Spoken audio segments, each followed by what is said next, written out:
Hey everyone, due to the sensitive nature of many of the topics that I talk about, my videos generally do not get monetized. So if you'd like to donate at all in any capacity, there are links down below, specifically a Patreon. Thank you very much everybody for watching. Yeah.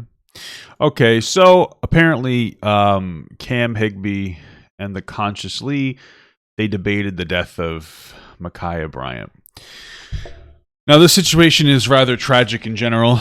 For those of you who don't know, basically, police officers responded to a call, and when they got there, the young girl, Mikaya, that is when she decided to escalate. She knocked somebody over, somebody who was, I don't know if it was her father or her brother or a friend of hers, kicked that person in the head, and then she proceeded to charge another girl with a knife.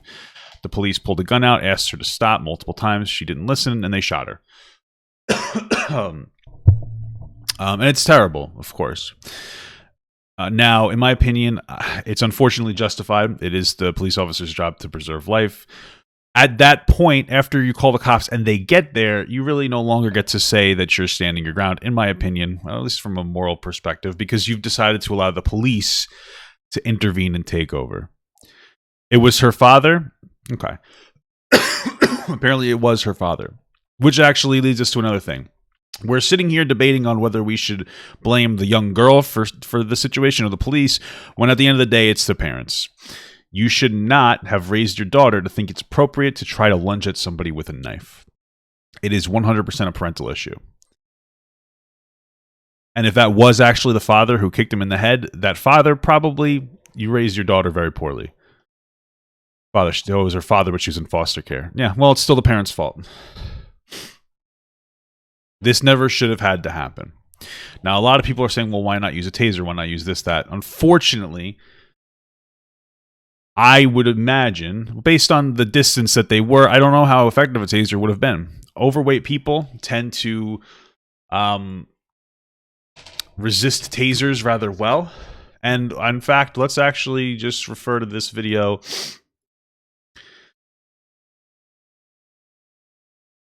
before anything else. The TBI is currently investigating 2 Metro police officer-involved shootings that happened last Friday, and people still have questions about both incidents. From body camera footage, we can see that tasers were used in both cases, but were not enough to incapacitate either subject when first fired. Now the Metro Police Department is investigating that. And News Channel 5's Alexander Cohen talked to an expert who shed some light on what went right and what went wrong. You're about to get tased. Get down! Get down on the ground! During last week's first officer-involved shooting, Officer Josh Baker deployed a taser which hit Nika Holbert before the fatal shootout.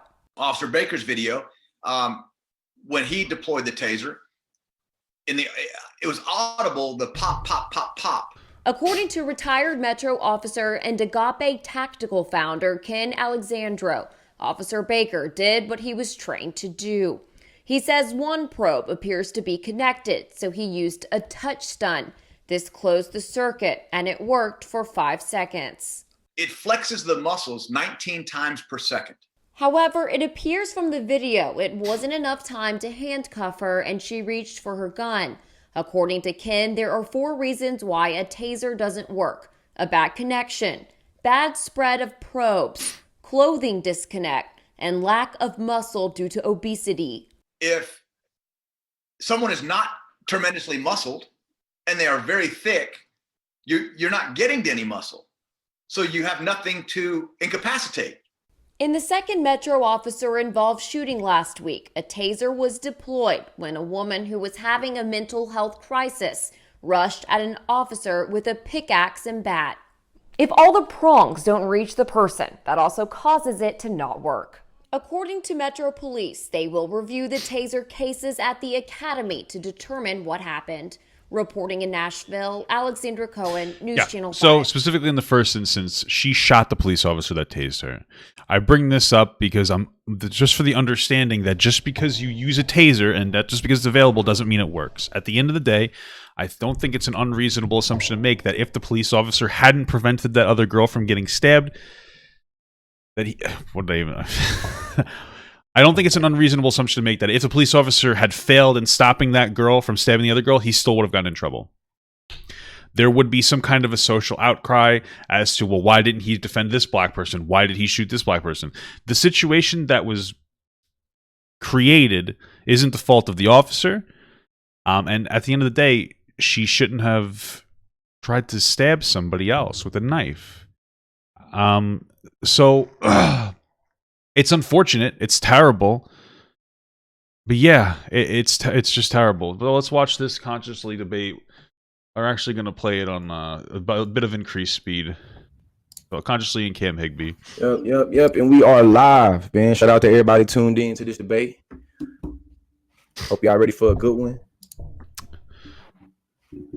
How you feeling, Cam? Do we know the context is behind what happened? We don't know everything. Here's the thing. Even if she called the police on those people because they were trespassing, it still doesn't justify her actions. If they were there and they wouldn't leave and she decided to stay, I don't know if that's legal. I don't know if that's morally correct. If she had shot at them because they wouldn't get off the property, hey, maybe that would have been fine too. The problem is that if they called the police and they waited for the police to get there before they aggressed, that's the issue. Once you call the police and the police get there, the police are in charge of the situation now. Okay? Yeah, man, we on this wait for people to go on and pull in. I feel like we can start in like 2 or 3 minutes, man. In like 2 or 3 minutes, we can get it going. Just let a couple people in, right? Yeah, and you want me to go first or last? I'm giving the first. I'm giving open, or you want to go second? It's up to you. It's up to you, man. It's up to me. You sure? Yeah, you go ahead. Yeah, bet. All right, 1 second. I'm going first then. I'm going first. All right, let's see. I'm just setting up on my end. Let's see. Just have to wait a bit for this. It's going down. Hopefully my kids stay in bed. I'm gonna close this door. Close the door and get it going. Make sure you're going on and send that like. Send that like, comment, share, all that. Subscribe. Yeah, this debate is about whether the death of Mikaya Bryant is justified or not. Mikaya. Oh, 1 second. I'm just pulling up your YouTube. I think at some point Cam's audio goes out. You can't hear him on his stream. It's rather funny. You ready to get it going?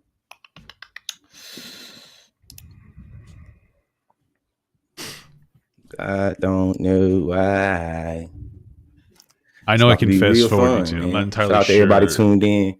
We know right now in our country, you feel me? It's a whole bunch of incivility, a bunch of polarizing perspectives on a lot of same issues. This debate is going to be had because there are a lot of opposing perspectives on this particular issue.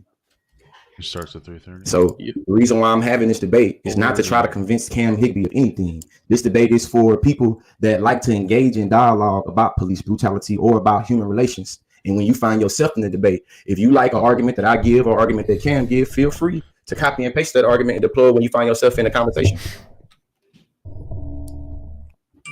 Yeah, let me know when you're ready. I got my timer. It start with 3 minute opening. Yep, Yeah, I'm ready.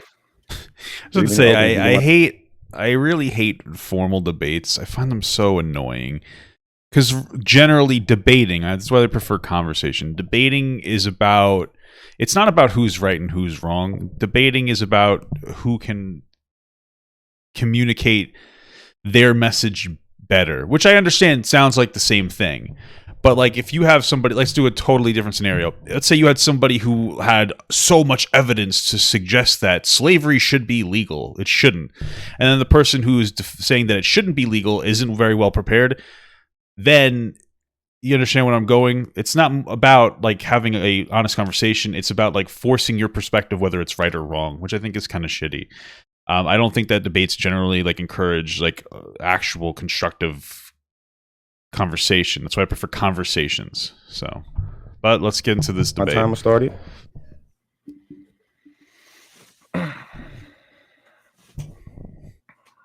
My last squib of water, and it's about to go down. Okay. All right, ready? Yep. Start the timer up right now. This timer thing is so silly. I'm gonna win this debate for 3 reasons, all having to do with conservative contradictions. The first reason why I'm going to win this debate is for the argument about Kyle Rittenhouse. For Cam to win this, he has to win that a kitchen knife and potential death is a greater threat than an assault rifle in the death of already 2 people. We're going to see there's a lot of inconsistencies when I talk about conservative contradictions and how you see Cam makes his arguments. Because when you go to Cam page, you're going to see he's a Kyle Rittenhouse stan fan. You feel me? So it's a double bind, obviously, with the Kyle Rittenhouse. Either A, both Kyle Rittenhouse and Miss Bryant should be dead, or B, both of them should be allowed to be able to see their day in court. My second argument is stand your ground law. Another way.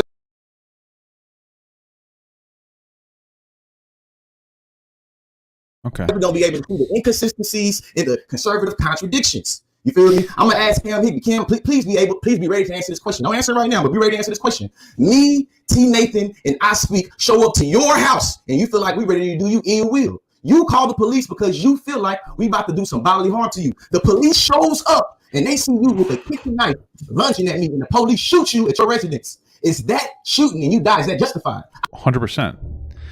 Yes, 100%.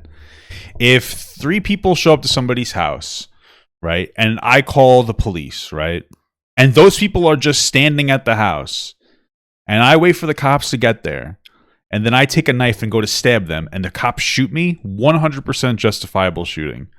It's not like a hard question. Yeah, shoot me to death in that scenario. Thing is I wouldn't do that, so I would be alive today. I think you're going to say no. That's going to prove I win this debate. My third and final argument, that's going to be the greatest exposure to conservative contradictions. If you go to Cam's page, you're also going to see that he has a lot of hashtag all lives matter. My third argument is exactly that. All lives matter. I know Cam is going to be trying to be slick and be like, well, consciously, you say Black lives matter. He say the Black person. No. All lives matter mean that our tax dollars should be always already given. He has to win that she had to die. This means that the law enforcement couldn't shoot her in the left leg, right arm, left arm. I don't think that it's that easy to just shoot somebody in the left leg, right arm. And I also don't think that it takes somebody. I mean, like, listen, we're talking about somebody's life being threatened by somebody else. And so the goal is to make it so that the person whose life is being threatened lives. That's usually the goal. I don't think you could just shoot somebody in the arm, and even if you could, I'm not sure it would stop it. I know we have a lot of sensationalized movies where like a sniper will shoot the gun out of someone's hand, and maybe that works if you have a sniper, but I imagine that takes a lot of tactical training to be able to shoot somebody with such preciseness. And I'm going to make an assumption that most police officers don't have that training, because that's probably an outlier. Being an expert sniper is probably an outlier, or else we wouldn't have We wouldn't have such things as expert snipers. Couldn't use rubber bullets, couldn't use mace, couldn't use a taser, had to shoot. So we've already deconstructed the taser argument. Rubber bullets, I don't know the effectiveness of rubber bullets. Maybe they could have worked. Mace doesn't make sense to me. So we're in a scenario where by the time the cop, the girl had a knife out, was at the person, mace isn't going to stop them. They could still stab down. Now, actually, thinking about it, consciously, I don't know if he brings this up, but the best argument you can make is, why did the cop pull a gun out and not charge the girl who charged the other girl and knocked her on the ground?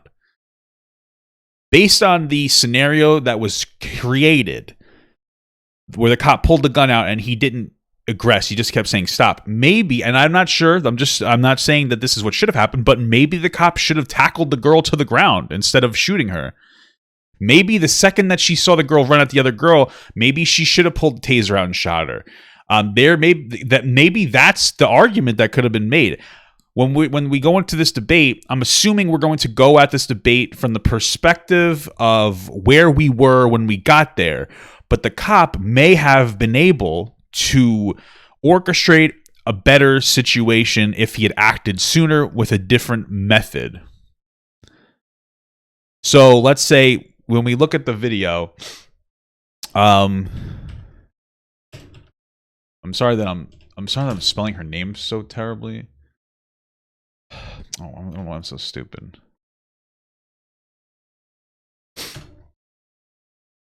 I just want to bring this up. Hold on. Okay. So what I'm trying to say, because I know some people disagree, I'm not saying that this is correct. What I'm saying is that maybe this is an argument to be made in the defense of the girl when it comes to the police irresponsibly dealing with the situation. So okay, so here we have this situation where the police officer arrives. I should probably put the sound back on. Let's put the sound back on just for context. So some arguing going on, yada yada. I have it slowed down. Okay, so this girl goes to engage with the cop, and then she's knocked over. Now at this point, this is where I would make the argument that the police officer acted incorrectly.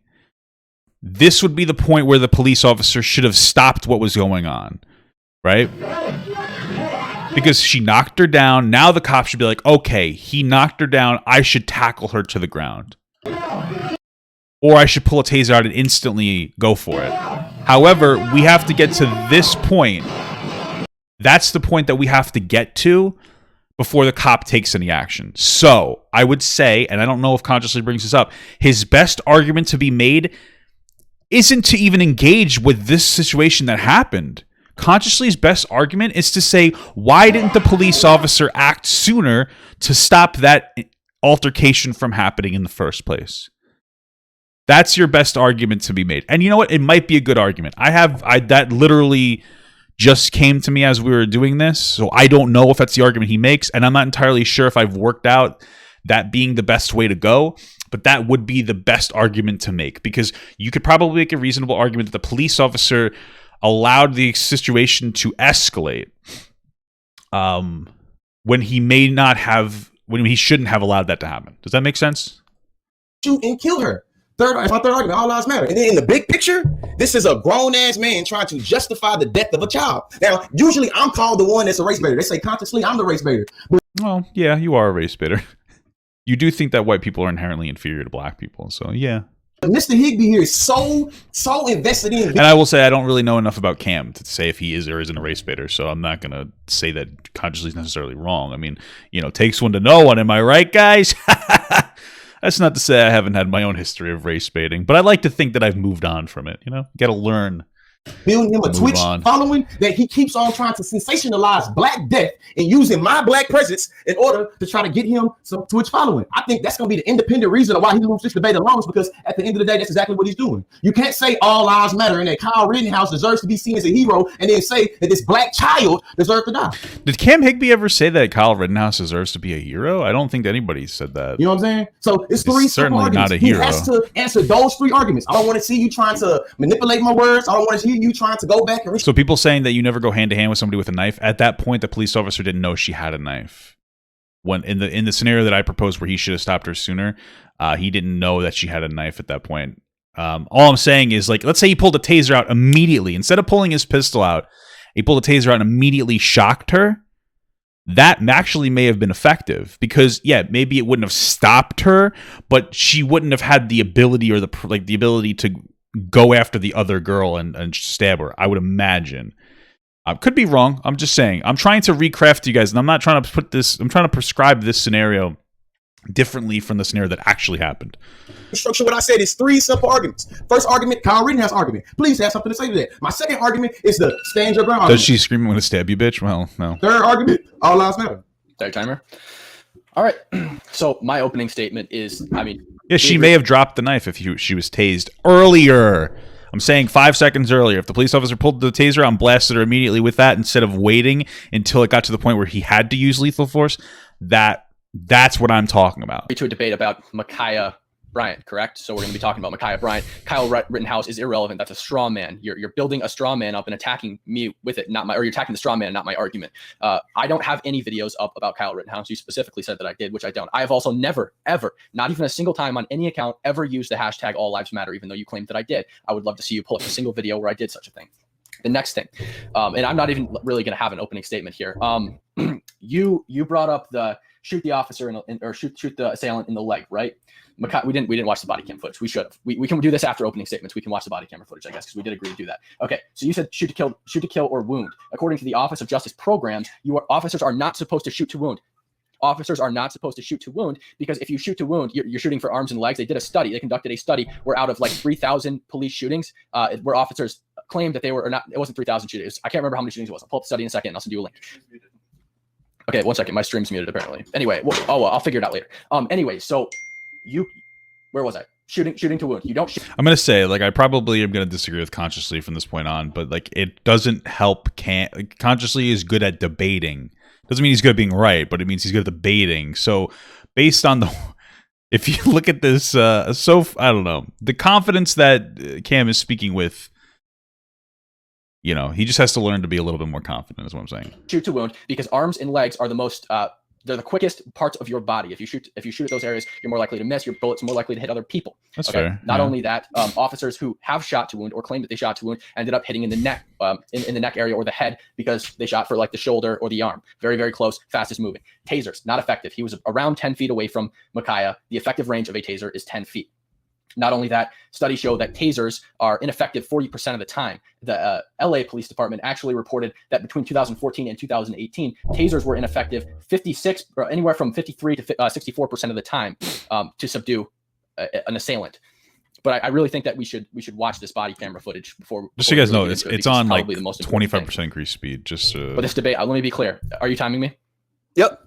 Okay, let me be clear. This debate is about whether or not this specific incident was justified, if the officers' actions were justified, not whether Kyle Rittenhouse was justified, not whether the officers in the Kyle Rittenhouse situation was justified, because that was a completely different incident with completely different officers. We are talking about this specific incident. We're not talking about Dante Wright. We're not talking about Lieutenant Nazario. We are talking about Mikaya Bryant. That's what this discussion is about. That's what we agreed to. That's what we're going to talk about.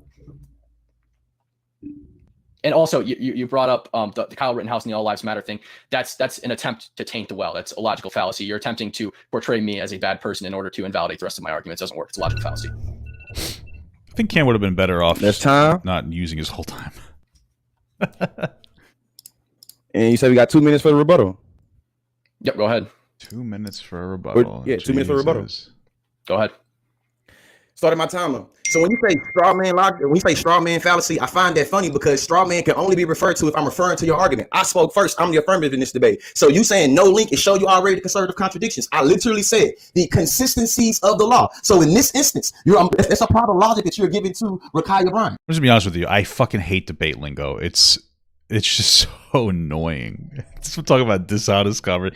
That was a straw man fallacy. Oh, well, this is actually considered a red herring. Oh, well, you're pivoting off of the main topic of discussion. Oh, my history teacher in the 3rd grade taught me about Socrates' moral prescriptions of society. You understand? Let's get the logic. You said that because she had a knife, she's supposed to die. You know what I'm saying? And then you said that that's what he said. I'm talking about Kyle Rittenhouse and strong. And listen, don't cut me off. I ain't cut you off, not all. I need you to literally be an adult now. Be an adult. Be an adult. I know right now I'm not sure Cam says because she had a knife, she deserves to die. I believe what he did say, or what she's going to say, is that because she was in a situation where she was going to use the knife, that unfortunately she had to die. Adult that's trying to justify that a child should have been murdered by the police. But let's get into these arguments. You said that tasers are non-effective. You feel me? You gave me the study. I find that funny because this officer was able to launch a firearm within 20 seconds on the scene. So if our tax dollars are going towards people being able to go make oaths and go to get trained, where is it in terms of all lives matter, in terms of humanity, the preservation of life? So when we say Black Lives Matter, this means that both of these bodies should have went home. But because we see that the police officers literally played judge, jury, and duty, no due process of law, that's already one reason why Raquel should be allowed today. There is no due process of law. You feel me? So if you say the law matters, then the law obviously should have mattered in her being able to stand her ground in her home. And your last thing, in this next rebuttal you give, I'm literally giving you the scenario, Cam. Me, T. Nathan, and I speak show up to your house. Your house. You call the police. The police show up, but you having a kitchen knife and they shoot you. You're saying that is justified. Hold on. Gotta slow this down. The police show up, but you having a kitchen knife and they shoot you. You're saying that is justifiable and we don't want to hear nothing about you being able to stand. So what he said there was, he said that if Cam had a kitchen knife. Now, that's not directly analogous to the scenario though, right? Because in the scenario she lunged at the girl with a knife. So there's a difference. If the girl just had a knife and the cop showed up and shot her, then the police officer is 100% in the wrong. But if the cop showed up and then Cam decided to aggress and stab ConsciousLee, yeah, Cam deserves to die. Again, I would have focused more on the 10 to 20 seconds before the stabbing, where the police officer may have been able to change the flow of the actual encounter. to the ground. The question that y'all have to ask yourself is, what ground do black people have to stand on? Because according to Cam Higby, you feel me, in this debate, she don't have no ground to stand on, even if she's at her place of residence. Now let's get into this idea that what do you say? That's it. All right, 1 second. We need. That's why I hate debating. I want to hear this is stupid. Like, just let ConsciousLee finish and then move on. They're using timers. That's why there's so many dings. Before I rebut to what you just said, I've the most important parts written down. We need to watch the body camera footage, so I'm going to pull it up in just a second. 1 second. Just get it ready. I mean, it's a logical fallacy. You ain't made no argument yet. Yep, I'm not rebutting that yet. We're going to watch the body camera footage. All right. Was the girl the knife acting self-defense? No, she wasn't. So let's see. She couldn't have been. She aggressed once the police officers got there. Where is it? You can see the video. Hey, before you play this, for all of the people that don't want to see relive trauma or trigger trauma porn, right now he's about to replay the video. You feel me? Say trauma porn? You know what I'm saying? not what Like it he had to said. play the video Because it's evidence. If we're going to talk about whether a situation was justified or not, we need to see the evidence. This is firsthand evidence. Firsthand. Everybody had already seen this video. It was good. We'll see. Okay. Well, I just think that ConsciousLee was trying to trigger warning this sscenario. I don't think he was trying to. I mean, maybe I'm wrong, but it doesn't seem like he was saying don't show it. I think he was saying just like a trigger warning to people who don't want to rewatch it. We're going to play the video.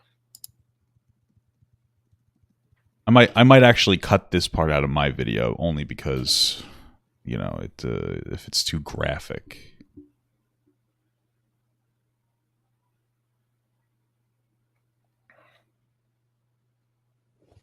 Can you hear it? Nuh-uh. You can't hear it. Well, it just started. You really can't hear it? Nuh-uh. We can't hear nothing. Well, what is to hear? To watch it with. So we're just going to skip to when he starts driving. Okay, he's drinking a Gatorade. Sick Gatorade plug, guys. You don't want to see this right now. I know. It's really a really good idea. Okay, we'll start here. Okay, now it's not letting me pause. What the fuck? Cam is all over the place. All right, so not. Okay, let me just come back here, and we're gonna put it in slow motion. Let me turn the closed captioning on. All right, you can see it. Still there? Yeah. Yep, we're gonna put it in slow motion. All right, so let's slow it down to 0.5. Sure. Okay. This girl in pink has a chihuahua. Well, if she has a chihuahua, she's instantly guilty. Okay, so this is when the girl. So if you notice, I know that we're watching This girl the in pink has a chihuahua. So I believe this is her in the back. This is the other girl. This person turns around, I believe, to engage with the officer. She gets knocked down by this person. That's Mikaya Bryant right there. Now, at this point, I think that you can make a reasonable argument to say the police officer should have instantly pulled a taser out and shot her. That's your best argument. To people saying, oh, well, I don't know the effectiveness of the taser, it doesn't necessarily matter because he would be stopping her the second that she aggressed rather than waiting for her to get to a point where he had to shoot her.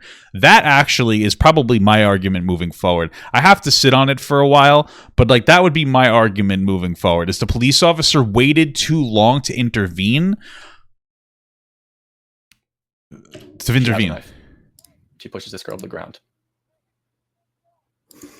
At her place of residence, where she called the police. Mikaya Bryant's father kicks this girl on the ground while she's there.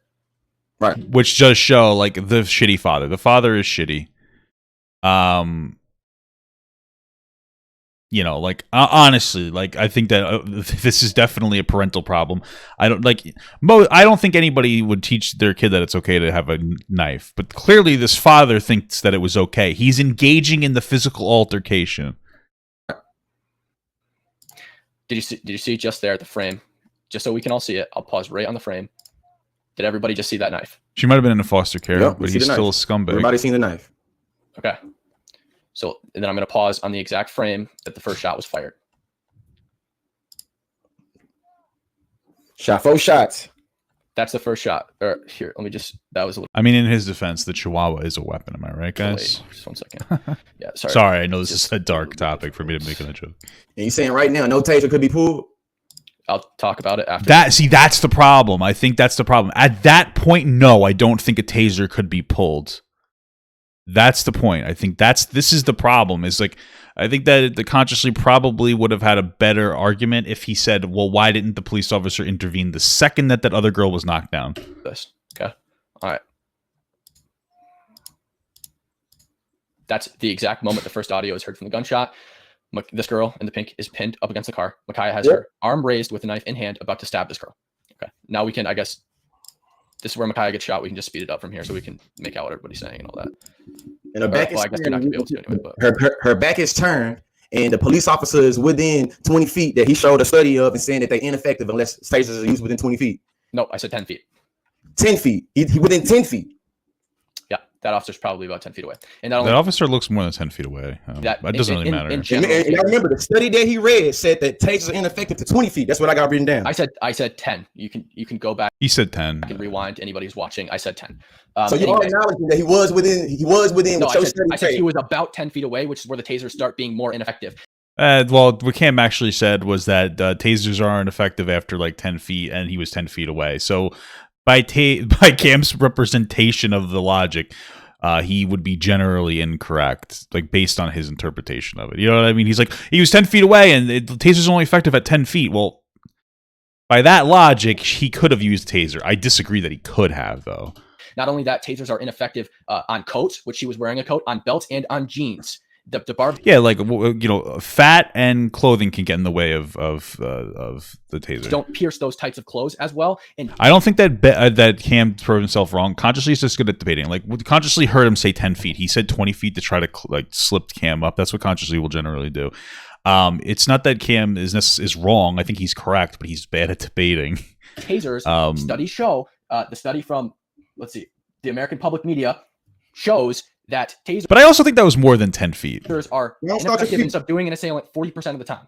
Go and start your speech, man. Go and start the speech. Put me on time. Put you on the time. Got the 2 minute time. Zane, go get in the bed, son. Go get in the bed. No, go get in the bed. Go get in the bed. Hold on, wait a minute, Cam. Go get in the bed, son. Yep, go ahead, no problem. Yeah, you got some business to handle. Go get in the bed. All right, I got the timer started. Oh, actually, I'll start when you start talking. That's when I started. Okay. Wait, what? I will start the timer when you start talking. Okay, sounds good. Okay, so I already covered the taser thing. You said that Mikaya called 911 because she was in danger and under attack. What makes you think that? Isn't this your what makes you think that Mikaya called 911 because she was under attack? What leads you to believe? Called 911 because we know that they're studying. I don't know if we know that, but it doesn't matter. It's actually irrelevant whether she did or didn't call 911. Any evidence? Because she still aggressed when that happened. That at all? Yeah, the 911 calls you showed. No, how do you know that's Mikaya? What's her picture there? How do you know that's Mikaya? Because we know all reports say that she called. No, they didn't. Not a single one. Columbus Police Chief Michael Woods specifically said that they haven't identified the person that called 911 initially. How long do you think it was when that police officer started driving till he got to the scene? I don't know. It was 28 seconds. They called and they said there was an armed assailant with a knife attacking them. He got there in 28 seconds. Who do you think the armed assailant was all along? It was Mikaya. Is that what the thing said? I know I'm taking a bit. I want to see what do we actually have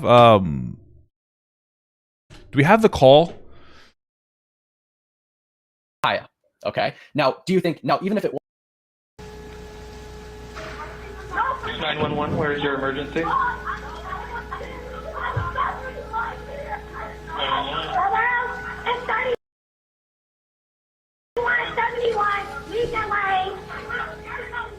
there an apartment number letter? What's going on? Come up here!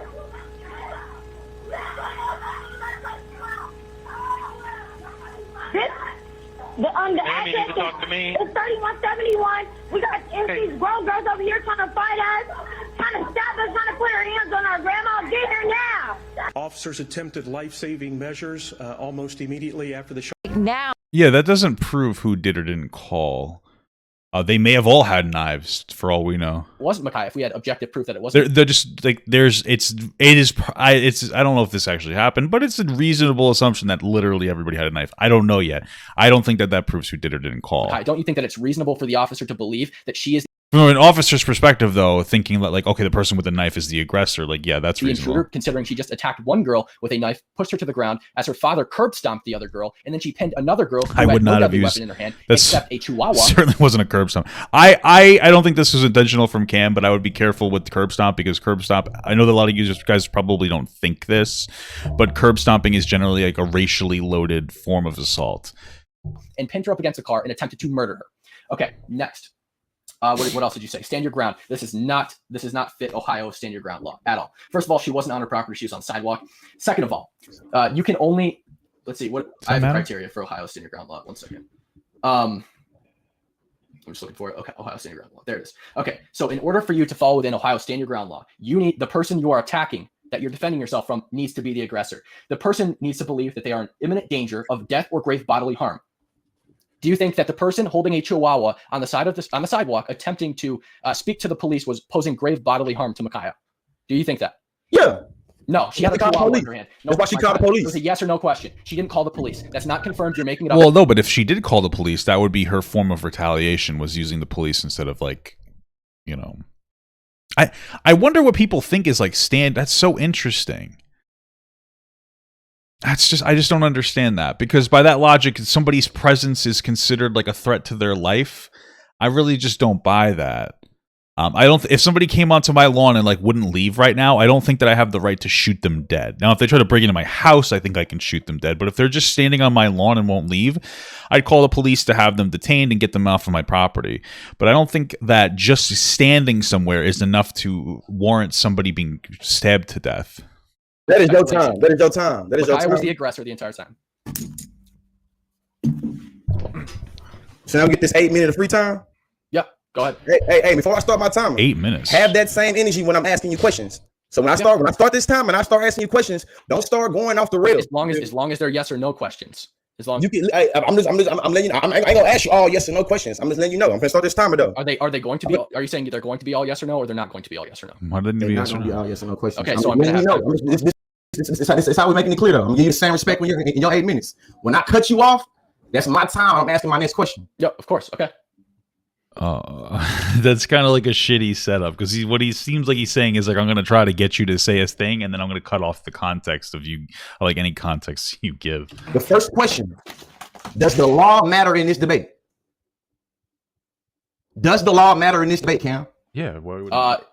It depends. Do you think that it was justified? Are you saying that it was justified under law, or morally, or both? Do you want justice under law? Simple question is: does the law, the understanding of the law, matter in this debate? That's all I'm asking. Of course it does. We agree. The law matters in this debate. Yep. So when it comes to equal protection under law, how come we can use the law to justify Kyle Rittenhouse being alive, but use the law to justify Miss Bryant being dead?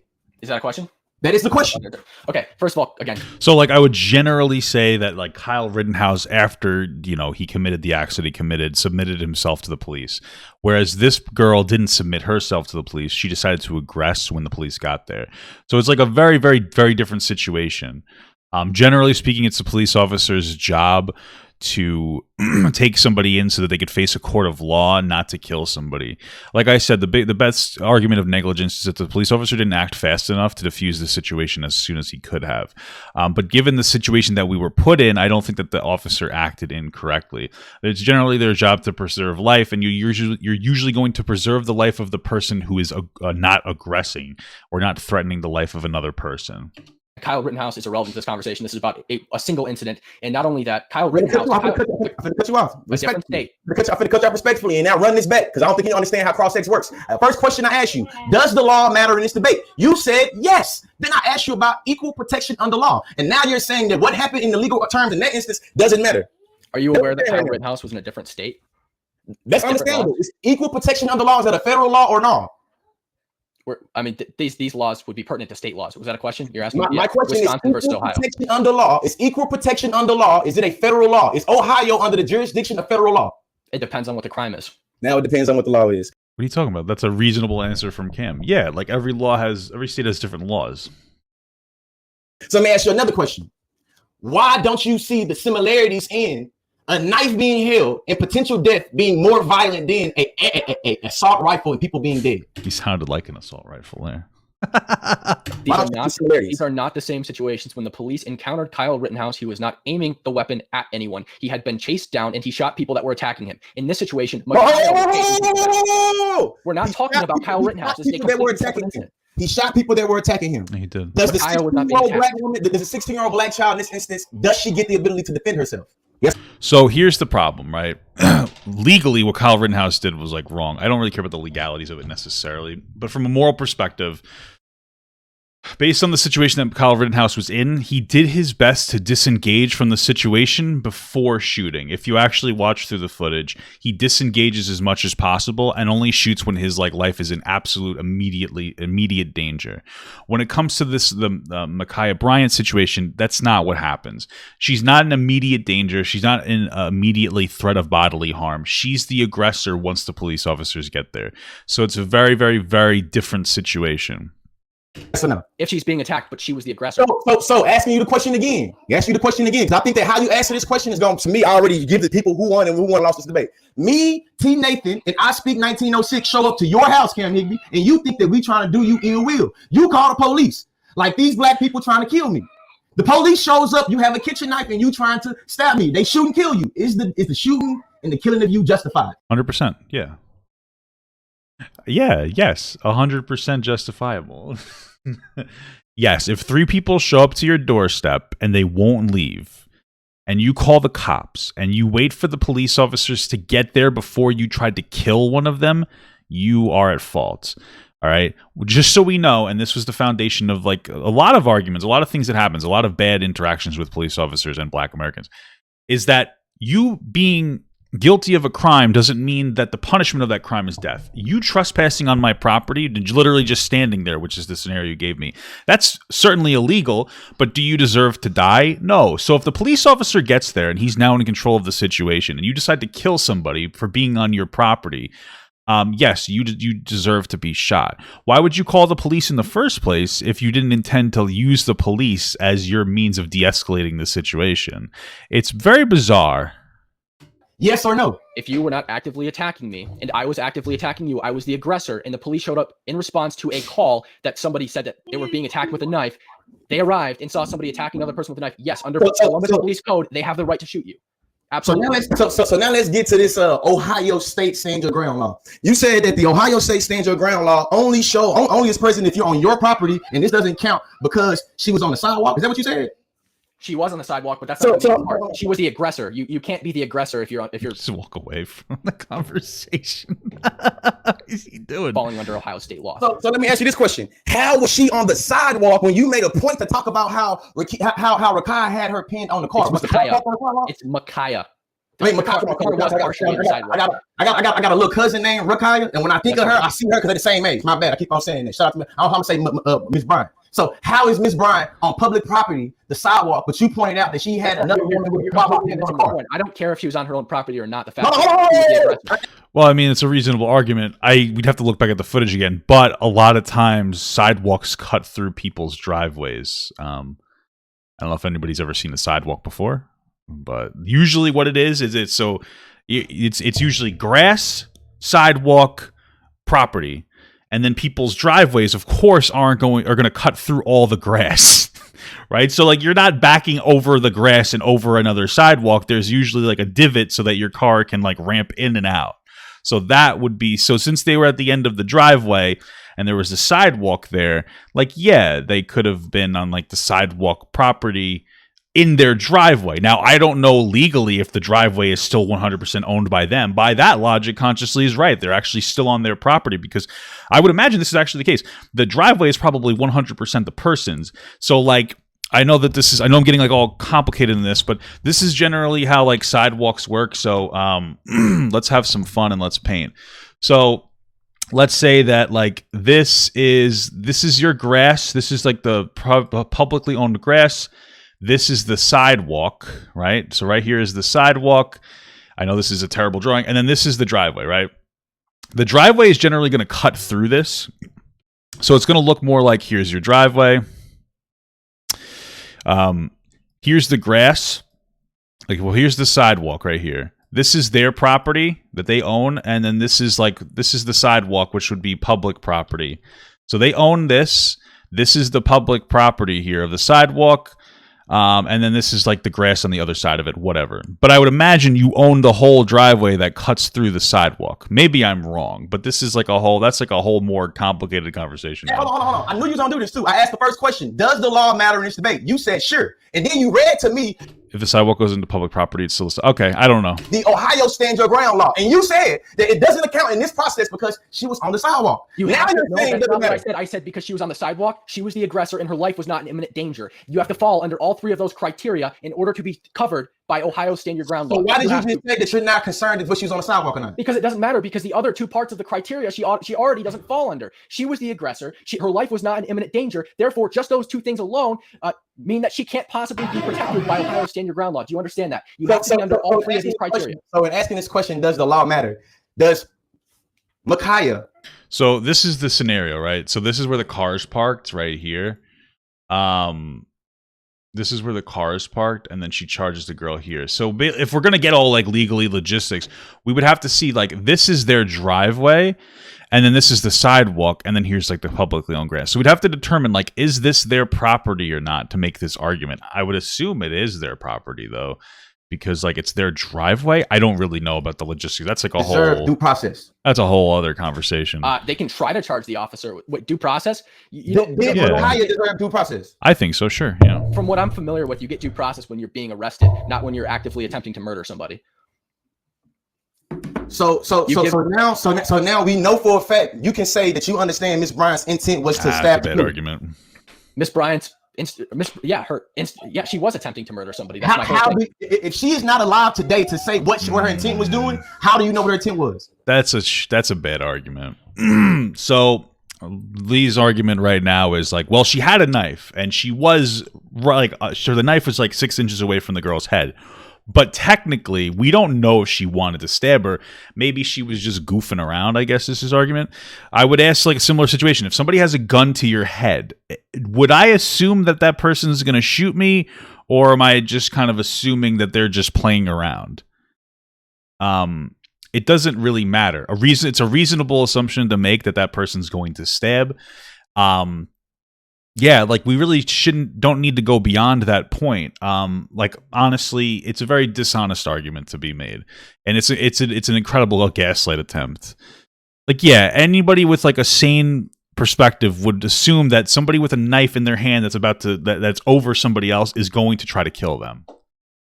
Because she was over the other girl with a knife raised over her head. So hold on. So I found this funny. You started off with asking me, how do I know that Mikaya actually made the call? But you can dictate her note. You can say that she was purposely her motive. But I can't say that that Mikaya actually called for help. Yes, yeah, because I can maybe see maybe Mikaya. she just wanted to give her a haircut. Like, we don't actually know. Maybe she had a couple extra hairs on her mustache and she was trying to shave off. See how ridiculous this argument is? Standing over that girl with a knife, about to plunge it into her chest. You cannot see Mikaya on the phone. You can hear a voice, but you have no idea what Mikaya's voice sounds like. Was Mikaya her residence? Yes, and there was a lot of people at that residence. It could have been anyone. There was 2 911 calls. You realize that, right? Can you answer this yes or no question? Can you answer this yes or no question? Yep. Me, 1906, and T. Nathan show up to your house, and you think that we trying to do something bad to you, and you call the police for help. Are you actively aggressing me? Are you threatening me with a knife?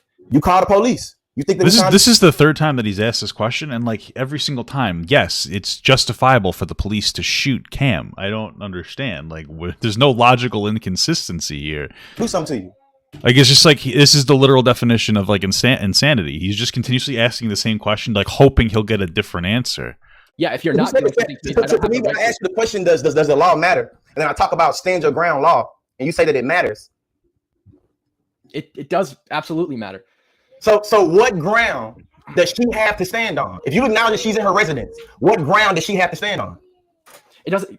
What do you mean? What ground does she have to stand on? I'm confused at what you're asking. I'm asking that if she's at her place of residence and the law says that we have the ability to defend ourselves, I'm asking you. It doesn't. It says you have the right to defend yourself. So why? I mean, Cam really just needs to ask, well, Lee, why did she call the cops if she intended to stab those people? So Kyle Rittenhouse justified shooting. I think I'm cool on my questions. I'm gonna use this last minute just to make sure it's clear, right? It's a lot so of the people in the here. comment section keep on talking about straw man argumentation. This only applies when the opponent is responding to you. ConsciousLee is just all over the place. Like Kyle Rittenhouse, this, that, and the other thing. It's like, well, What are we talking about? If the police were there in the Kyle Rittenhouse thing when he shot those people, yeah, that would have been much more wrong. There's a very different scenario, though. Like we had said before, Kyle Rittenhouse did the best that he could to de-escalate before shooting, whereas Mikaya literally charged somebody with a knife and was the aggressor. I spoke first. I'm making arguments. You feel me? And if he's negating my arguments, there's Well, I mean, like if you know what his arguments are going to be. So, like if you, I mean, I don't like debate language, but you could still strawman somebody before they propose an argument because, like, their general perspective. no way I can strawman him. If you say equal protection under law, and we all as American citizens, as naturalized American citizens, if you born in America, this means that you should have protection under law. You feel me? Equal protection, the same law that you try to use to justify Kyle Rittenhouse being a sung-on hero is the same law that you say should justify Mikaya being. I wonder why doesn't Cam say, I don't think Kyle Rittenhouse is a hero? I'm not saying that he thinks that, but like, why doesn't he just be like, I don't think Kyle Rittenhouse is a hero? Like, I don't understand. This is an inconsistency. I told you I'll win this debate on conservative contradictions. You're going to say there were separate states. These separate states, all of them had a jurisdiction of equal protection under law. You try to use the law and commute it and say that, hey, this person right here is justified to defend themselves with an AR-15, and this person right here is. What I find interesting is TheConsciousLee doesn't think that the Kyle Rittenhouse situation is justifiable. I don't think. So if you compare the two, I don't know. This is like a weird argument. Not because they could potentially dead. In the big picture, this is a grown human being saying that a child should be murdered by a police officer because of him dictating what her motive was. All right, my turn. So, hold on, stop the time. The law. Oh yeah, okay. Go ahead and start. All right, ready? Do you believe that it's ever justified to shoot a 16-year-old? Do I believe that it's ever justified to shoot a 16-year-old? Yes or no question, no stalling. You seem to be using this as an appeal to emotion. No? Let's get it. You don't think it's ever justified for a police officer to shoot a 16-year-old? Yeah, no, Kyle Rittenhouse ain't dead. What if they're shooting up a school? Justified for the officer? You tell me a school shooter that has not lived to go see their date in court. Tell me one. My time. Do you think that it would be justified for a police officer to shoot a 16-year-old that is shooting up a school? Yes or no? Yes or no? Yes or no? No stalling. Yes or no? That's shitty. Yes, it is justifiable to shoot a 16-year-old if they're doing something shitty. Okay, if a 16-year-old has a gun to somebody and goes to shoot them, you can shoot them back. I find it really, really scummy that Lee won't take a stance on whether it's justifiable to shoot a child, or excuse me, to shoot a 16-year-old who's shooting up a school, right? In a debate sense, it sounds perfectly reasonable. But if we apply this logic to real life, what Lee is saying is that if somebody's shooting up a school full of children, it's not okay to shoot them. That's a really shitty perspective to have, and it's literally morally reprehensible. I don't know how this is what I'm talking about. This is a gaslight. This is really shitty. This is a more if TheConsciousLee believes what he's saying, he is very morally corrupt. All right, I'm moving on. Do you believe that Mikaya was posing imminent bodily harm or death? I believe Mikaya was defending herself. Okay, you're not answering my questions. Never mind. Okay, I was respectful. I answered your questions to the best of my ability. Anyway, under police code in Columbus, Ohio, sworn personnel may use deadly force when the involved personnel have reason to believe that the response is objectively reasonable to protect themselves or others from the imminent threat of death or physical harm. It is reasonable to assume that the girl that Mikaya was attacking and standing over with a knife was in imminent danger of grave bodily harm or death. It's very reasonable. She was over her with a knife, about to plunge that knife into her chest or neck. Her life was in imminent danger. That is legal. The officer was legally justified under Ohio Columbus law to shoot Mikaya. Legally justified, regardless of age. I think that we can agree, those of you in chat, that it is justified in some circumstances to shoot a 16-year-old. Especially if they're shooting up a school. But why? So you asked me a yes or no question, and now you're saying in some instances it is okay, but some instances not. But you asked me a yes or no question. That's why I asked the question. Because I know you keep trying, and you keep saying that it's not a straw man. It is a straw man because you're setting up a dummy next to me, an argument that I never brought up, and attacking that argument. You're attacking the straw man. I'm making an argument about equal representation under law. It's my turn. Anyway, equal representation. They're different states. The states have different laws and criteria for self-defense. Yeah, like temper tantrum and walking away isn't exactly a good look. Whether maybe he can still hear him, but we're not talking about Kyle. It's still generally disrespectful to do something like that. I'm talking about Kyle Rittenhouse. That's my argument. You haven't responded to yet. Then you're straw manning. You're not respecting the premise of the debate that we both agreed to. I don't think you know how to debate. I mean. Yeah, so this is he's like conscious, like, well, you don't know how to debate. So at this point, we very clearly established that TheConsciousLee is intentionally, he's intentionally being like very bad faith here. He decided that like once he got cornered, which consciously did get cornered here, he decided to pull out a debate trophy that he won in his state and say, well, I have to win this argument because I have won trophies on debating. That's his argument. He puts a debate trophy. He says that I can't lose because I am a champion at debating in my area, in my school system. This is kind of an admission of loss here. You're literally just bringing up things that are completely irrelevant to whether or not Mikaya was justifiably shot. Let's rewatch this again real quick. Is this? Yeah, I mean, if Consciously is just trolling, then like, hey, epic poggers troll Consciously. Like, that's fantastic. Like, you're doing a good job at trolling. But I wouldn't generally be trolling when we're talking about the death of a 16-year-old. We should take this a little bit more seriously. This is the girl. She had a chihuahua in her hand. This girl is not posing imminent threat to Mikaya. She's not near Mikaya. She approaches the officer and attempts to speak. Listen, maybe the chihuahua is a deadly weapon. I don't know, bro. With the officer. Funny how I'm doing the thing I just said that you shouldn't be doing, which is like trolling when talking about a situation like this. So, and also, Lee, you are severely misrepresenting Ohio stand your ground law. You are saying that because it was on her property or her family's property, she has the right to attack or kill whoever she wants. That's not true. You have to fit in all three criteria. The person is not the aggressor. The person believes they are in imminent danger of death or grave bodily harm.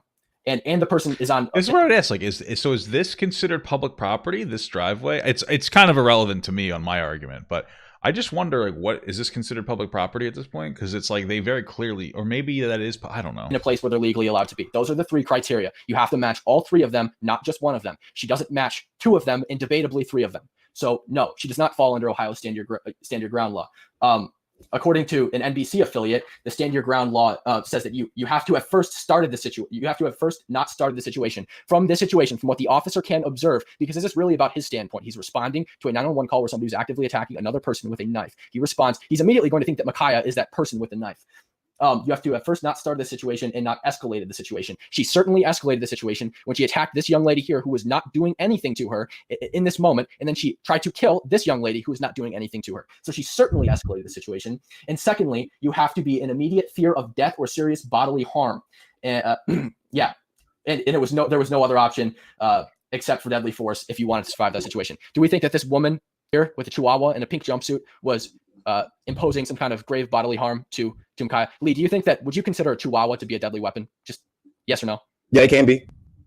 Okay. I mean, maybe. I mean, listen. No offense. But do I think a dog could be a deadly weapon? I don't know. Obviously, in this situation, no. The dog isn't doing anything. A chihuahua probably isn't a deadly weapon. But, like, yeah, I mean, I'm sure that there is a scenario where it could be. Right? Like, I don't know. I'm just saying, dude, if you see a chihuahua charging at me, I'm not gonna, like, I'm gonna kick it. You know, I'm gonna fucking kick that motherfucker. You know what I mean? Ridiculous. But anyway, they got teeth, don't they? Anyway, let's rewatch this. Well, by that logic, everybody is a deadly weapon because they have teeth. Keep on watching we gotta keep on watching the trauma porn. Yep. Oh, he did say trauma porn. Why? Here's the knife. It's fucking Cam. Here's the knife. Ah, shit. I wonder, how does it emotionally make you feel? How does it it's very sad to see somebody that young. I mean, I don't like this tactic. So, like, it is very sad. But, like, the idea of, like, consciously is what he's doing is he's like, oh, let's not watch the footage that proves me wrong. Because, like, oh, like, his argument's like, oh, you love watching it, Cam. So you're a gross person. So your argument's invalid. But the reason that we have to keep watching it is because consciously is actively trying to gaslight people into thinking that what happened didn't happen. Like I said, the best argument to make here is that the police officer let the situation go on too long. Instead of stopping the girl the second that she charged the other girl by using a taser, which would have been effective enough in that situation, he waited to a point where a taser was no longer effective by waiting for the girl to have a knife at the other girl. He clicked himself after what you call Cam. What happened, Cam? Don't tell me Cam started realizing he was losing and he got after the where you at, Cam? Yeah, he clicked himself out, bro. He clicked himself out. He come here. All right, sorry. I was trying to end my screen share and I accidentally hit leave studio. So my bad. Anyway, where were we? Was my time paused? I'll let you rebut. You know what? You can have the rest of my time. Go ahead and rebut. Do your 2 minutes. Hey, I'm just curious. So initially, when you heard the news of what happened to Mikaya, how did it make you feel? How did it make me feel? What do you mean? It sounded Like, how sad. did it make you feel? You said 16-year-old shot and killed. But before, Yeah, it's pretty. I write articles. Yeah, it's pretty fucked up, man. That's the way that it made me feel. I cover news content. Before I even dive into these situations, I have to do more exploring into them than just what you're reading or hearing on Twitter or TikTok. I watched the body camera footage. So are you? So I looked into though right now you're in a live debate saying that her death is justified. Do you still feel sad that she's dead? It's a tragedy that anybody dies. However, I do believe that this is justified. It is objectively justified under law, and it's. I mean, this is just grasping at straws with ConsciousLee. If you can't see that at this point, I think that the education, the system has failed you. I believe that it's morally justified. I got a question too. So you tell me that Kyle Rittenhouse has nothing to do with this debate, but then you ask me questions about school shooters. That was a hypothetical. I was providing. Kyle Rittenhouse didn't shoot a school up. Oh, maybe he's just doing the fun. Okay. You know, hypothetical. I wasn't trying to. I wasn't trying to equivocate this to another shooting or another incident. He was literally just saying, "Is it justifiable to shoot a 16-year-old?" And then you said, Lee. I find it funny that Lee's trying to play moral authority when ConsciousLee won't take a stance on whether you should shoot a 16-year-old trying to shoot children. That part gets me. If we're going to play moral authority here, ConsciousLee's already showed himself that he's morally corrupt, where he doesn't think it's okay to shoot somebody who's trying to kill literal children. And I was just asking you about. I can't pose a hypothetical about Kyle Rittenhouse. You could. Kyle Rittenhouse isn't a hypothetical. That's another case. I was providing you a hypothetical. I wasn't saying when this was shot up at this time. I literally made a double bind. Yeah, well, I mean, maybe no, not really hypothetical. You weren't really specific enough. It was just kind of like you're kind of compounding the two. But hey, what? Fine. You're using the child. Although, actually, you know, I'm gonna give ConsciousLee the benefit of the doubt here. Cam really isn't engaging in the Kyle Rittenhouse thing. The Kyle Rittenhouse argument should be easy to deconstruct quickly in this scenario, but he won't engage with it. Now, maybe it's a good thing he's not engaging with it, but like you could engage with it. I've already engaged with it before at the beginning of this. I made the point. Argument as an appeal to emotion. You're trying to get people's emotions flowing so that you can try to make this seem unjustified when in reality there was no other option. If the life of the person being attacked was to you don't think you're trying to appeal to emotions at all? No. I'm trying to objectively prove that this was justified. So right now, the white man is painting himself as being objective, and the black man is being emotional. Is that what you're saying? Yeah, no. Now, like, this is the race baiting shit we're talking about. So ConsciousLee's in a corner, and so now his last argument is, you must be racist because you're saying that I'm trying to be emotional. But it's like, no, you're being emotional because you're being emotional. Nothing to do with you being black. You pull in the race card. That's the last card that you got. So ConsciousLee here is admitted defeat. Once you pull the race card here, when it's like the whole thing is like, well, you're white and you're saying that I'm being emotional, so it must be a race thing. No, man, you're literally just emotionally charging the situation. What are you talking about? A white man saved a black life. Did you realize that? Black life. He saved the black life. Don't you think that if he wanted to see a black life lost, he would have just let Mikaya? Well, how about we do this differently? If the girl who shot was white, would we have cared? ConsciousLee probably wouldn't have. If the police officer is black, would he have cared? ConsciousLee probably wouldn't have. ConsciousLee has a history of being racist and like a race baiter. He thinks white people are inferior to black people. Like, I've had a conversation with him before. Like, I already know the game. I just got 19 seconds. What he just said, when y'all rewind this footage, what he just said, my third argument, all lives matter, a black life was lost. It literally shows why she should be alive. I've never preached all lives matter. I don't know why you're bringing this up. Find one clip where I said all lives matter. I've never said it. Find a clip where I've said it other than just now. I've never said it. Go to my page. And you just said it? Oh my God, because you brought it up. I was quoting you, dude. I've never preached that all lives matter. Hey, I don't have to win that you said all lives matter to win this debate. I only have to win the consistencies of saying all lives matter.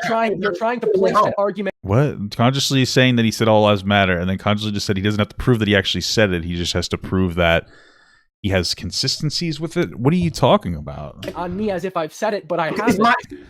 In a debate, I make arguments, you respond to them. The arguments that you don't like, you just can't say they're straw man.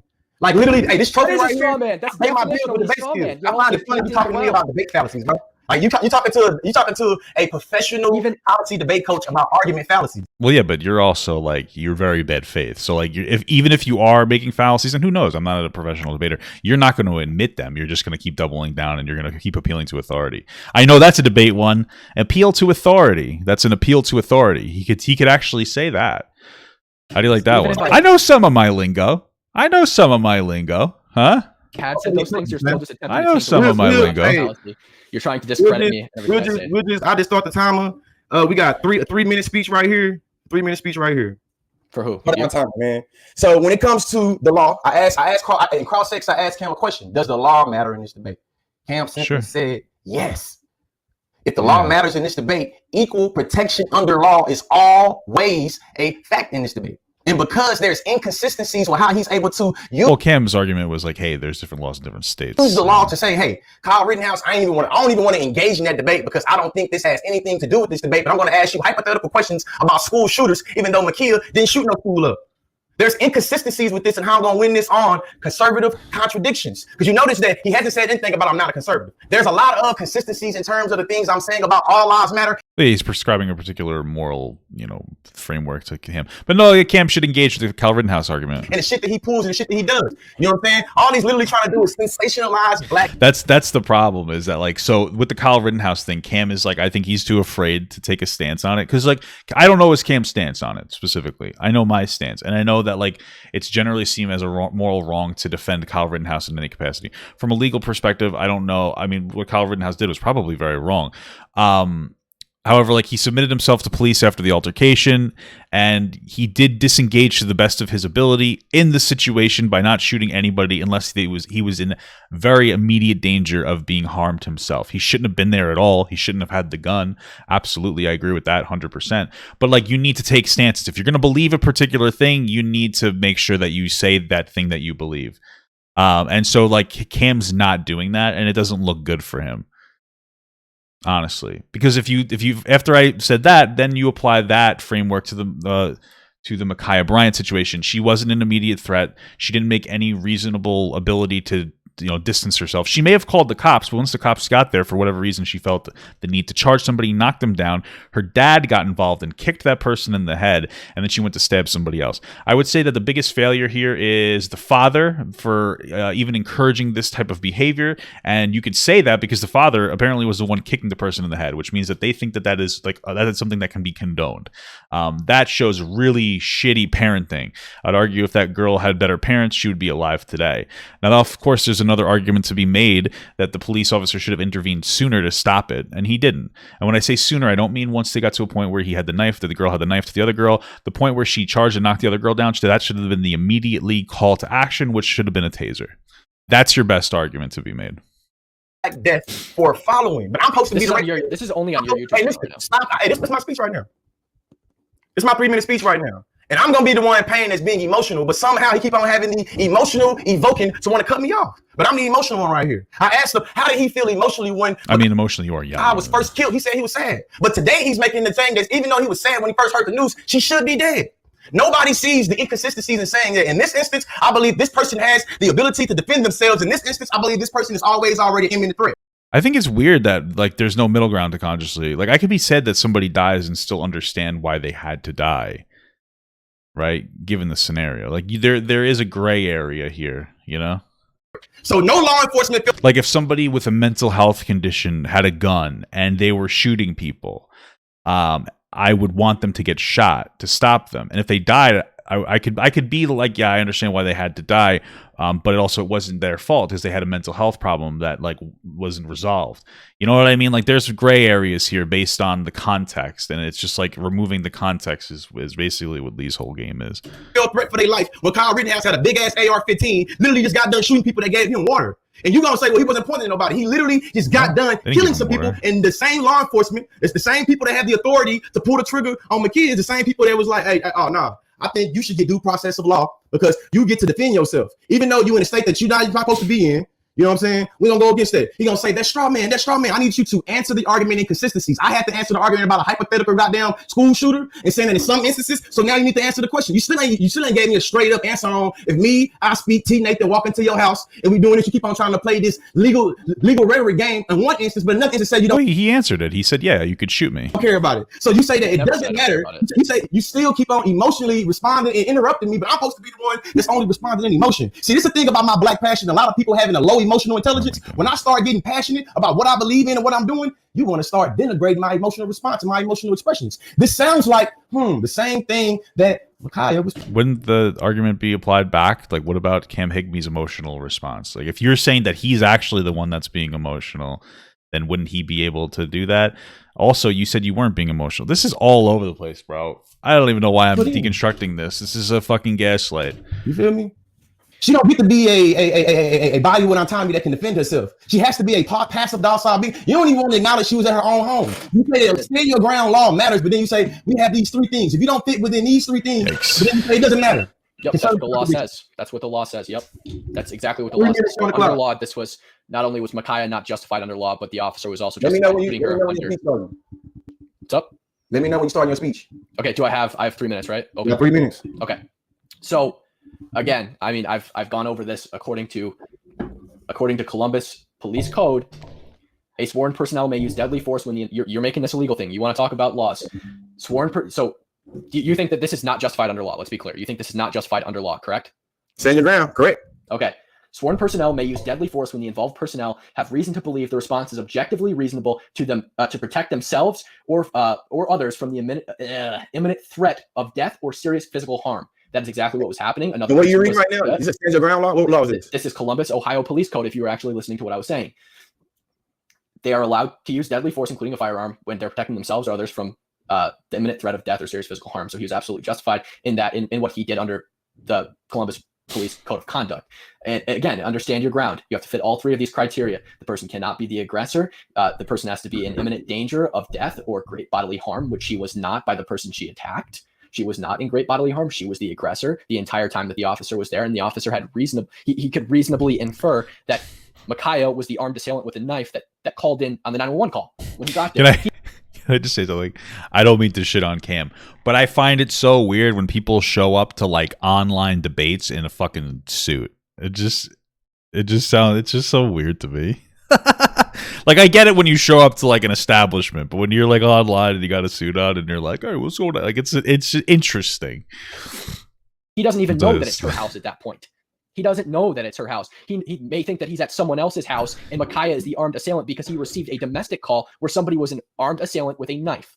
We don't know that Mikaya made that call, again, because the Columbus, Ohio police chief came out and said that the person who made the call is yet to be identified. It doesn't matter who made the call. Again, it really doesn't matter. You keep talking about equal protection under law, but people don't have the protection varies from state to state. Not every state has. What is Lee doing? People are asking, what is Lee doing right now? He's making a spectacle of himself to try to deconstruct Cam's argument by making it seem like it's a joke. So if Lee puts on a bunch of funny faces while Cam makes a point, people are looking at it and go like, "Oh, it must be stupid because I'm unintelligent and I just side with Lee based on my confirmation bias." So if Lee thinks the argument's stupid and he's making funny faces, it must be stupid. It's basically Lee appealing to people with the mentality of like fourth graders who don't really have a general understanding of like having critical thought or really just basic thought, honestly. Like in manners of self-defense in the same. And it's also meant to rile up Cam. So way. And that's not, I see what you're doing there. It's not a racial thing. It applies to everyone. Not every state has great self-defense laws. Some states do have great self-defense laws. Some states are stand your ground states. This state is a stand your ground state, but you have to fit certain criteria in order for it to hold up in court and for it to be legally justified. But it's not. Again, according to an NBC affiliate, you have to have been the one who started the situation. You have to have not escalated the situation. By the way, NBC is a left-wing source. And secondly, you have to be in the immediate fear of death or serious bodily harm and have no other option but to use deadly force in order to survive the situation. You have to have not escalated the situation. She clearly escalated the situation. She was chasing down two people with a knife that were not actively attacking her. One of them had a dog in their hand. A chihuahua is not a deadly weapon. I don't care if you try to claim that it is a deadly weapon. Come to my house and try to kill me with a chihuahua. Timer, man. I'm starting my time right now. It's funny that this man's trying to keep on talking about this chihuahua, but Kyle Rittenhouse is able to see people as an enemy threat, but goddamn, Posters. With posters. That's what he got to go away with being able to say defend himself. I find it it's just crazy that we're now sitting here talking about the law. Let's go to the Ohio stand your ground law. There's 4 tenets of this, or 3 tenets of this right here. The person is not the aggressor. It literally, she called the police because she literally was the aggressor in that situation. Yeah. You don't know that. No. The person who called. It doesn't matter if she called or not. She's still the aggressor. I don't understand. I mean, she didn't do it. And listen, stop cutting me off right now. It's my speech, right? What we know is that even when he say we don't know, this does not mean that she did not do it. It does not rule out that she didn't call. He's just saying we don't know she called. There's not mean that she called. I'm keeping on going with my speech. The second part of the Ohio stand your ground law. The person believes they are in imminent threat or danger of bodily harm. I think calling the police saying that you're in threat suffices as that. Sure, but it's in the immediate vicinity of the situation. The last thing that's so important that Cam know, he keep realizing he lost on this. That's why I keep on going back and forth. The last thing on the Ohio stand your ground is the person is in the place where they have the legal right to be. The stand your ground law acknowledges that she had the legal right to be in her place of residence, and the driveway counts as that. He first sees when y'all go around this business, he gonna try to say no consciously. She was on the sidewalk. That's not public. He recognizing that the law matters. So again, you gotta ask. Well, she wasn't in immediate threat of being harmed. That's the question. What law did Mikaya have to stand on? And shout out to the people with the speech impediments and the stuttering things, because apparently they think when we stutter, we can't keep on winning. But this how it go down. In order for him to win this debate, he has to win that a kitchen knife and potential death is more danger than a assault rifle and 2 people already being dead. What? He has to win that the stand your ground. No, he doesn't. Ground law does not matter. Because she was defending herself and the police did this. Because this is what he hasn't got into. The police didn't have enough time.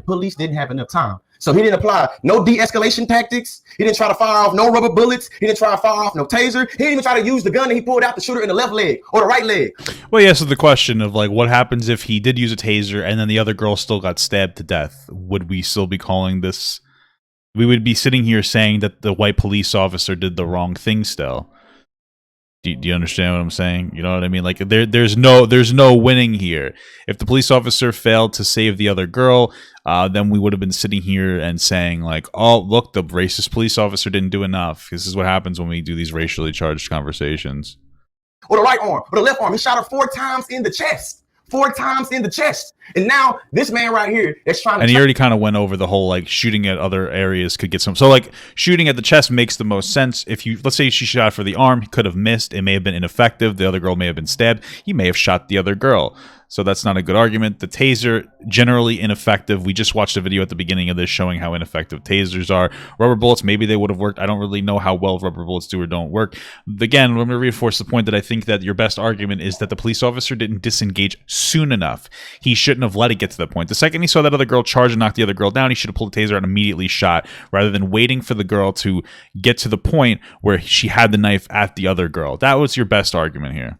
Traffic, some conservatives clown off a sensation. Because we also didn't think about how much adrenaline is going through somebody's body when they're in this scenario as well. And Black Death just had to be able to try to challenge me on this here thing. Hey, consciously, I see that you think that this death wasn't justifiable. I want to challenge you that, but you got to come to my Twitch. Now you're getting your ass wiped the flow on because you a grown ass man trying to justify a child should be dead because of your interpretation of what you think she was doing. So we don't have. I wonder if Lee thinks that because he says he wins, that if he actually I don't know if I'm saying I wonder, he does believe that. The right to be able to say who called, but you can say, I know for a fact that McKee was going to kill that woman, and that justifies it. Due process of law. If the law matters in this debate, you have to say that the police officer should be the judge, jury, and executor, and we know that the law matters, and that's unconstitutional. Okay, so what do I have, 2 minutes now? Yeah. Okay. So 3 minutes. I've been 3 minutes. Yeah, Cam's vaping, so Cam lost instantly on the vape. Once Cam ripped that fat vape, he's instantly conceded to TheConsciousSlee. Yeah, 3 minutes too. All right. Yeah, so, yeah. I've got time. And this is the last rebut, right? And then closing statements, or yeah. Okay. Yeah, rebut and closing statements. Okay, so good. You're gonna start when I start talking. Yeah. Okay. Yeah. So I start. We start. So it seems to me that you are basing your entire argument around the phone call, claiming that because she was being attacked in her own home, blah blah, she made the phone call because she felt that she was in imminent danger. It's irrelevant because you're basing your entire argument around something that we don't objectively know. We do not objectively know that Mikaya made that call, and you're claiming that I don't know that she didn't make the call, and you're correct, but you don't know that she did. So that's not a strong argument. You're standing on a crutch. Anyway, again, shoot in the leg or the arm. Police are specifically trained not to shoot in the arm or the leg. I have a government source for this. The Office of Justice Programs. Officers should not intentionally shoot to wound with the hopes of shooting to wound, because arms and legs are the fastest moving parts on your body. You are more likely to miss. And then if that margin of error happens, the other girl is going to be dead. And not only that, if you shoot for the upper arms and upper legs where they're less mobile, you're more likely to hit an artery because they use hollow point rounds.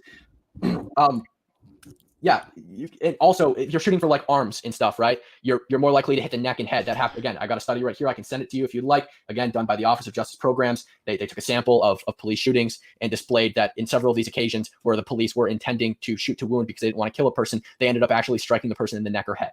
They're trained to shoot center mass because that's the most reliable place to shoot to neutralize the threat.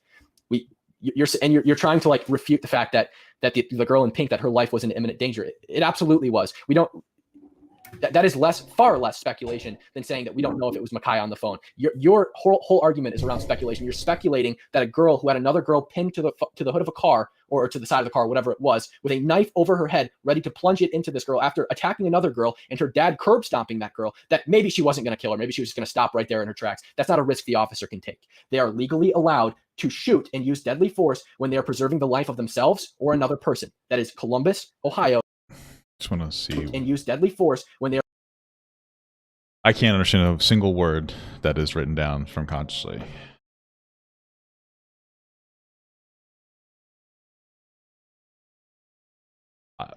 I mean, like, I think he's trying to write something down to rebut to the audience. I just can't read They're it. preserving the life of themselves or another person. That is Columbus, Ohio. So that just whatever impact he was going for is lost. Again, you keep bringing up Kyle Rittenhouse. It's relevant. We agreed to a debate where we're talking about this specific instance. And the fact that you need to try to strawman me with Kyle Rittenhouse really shows how weak your argument actually is.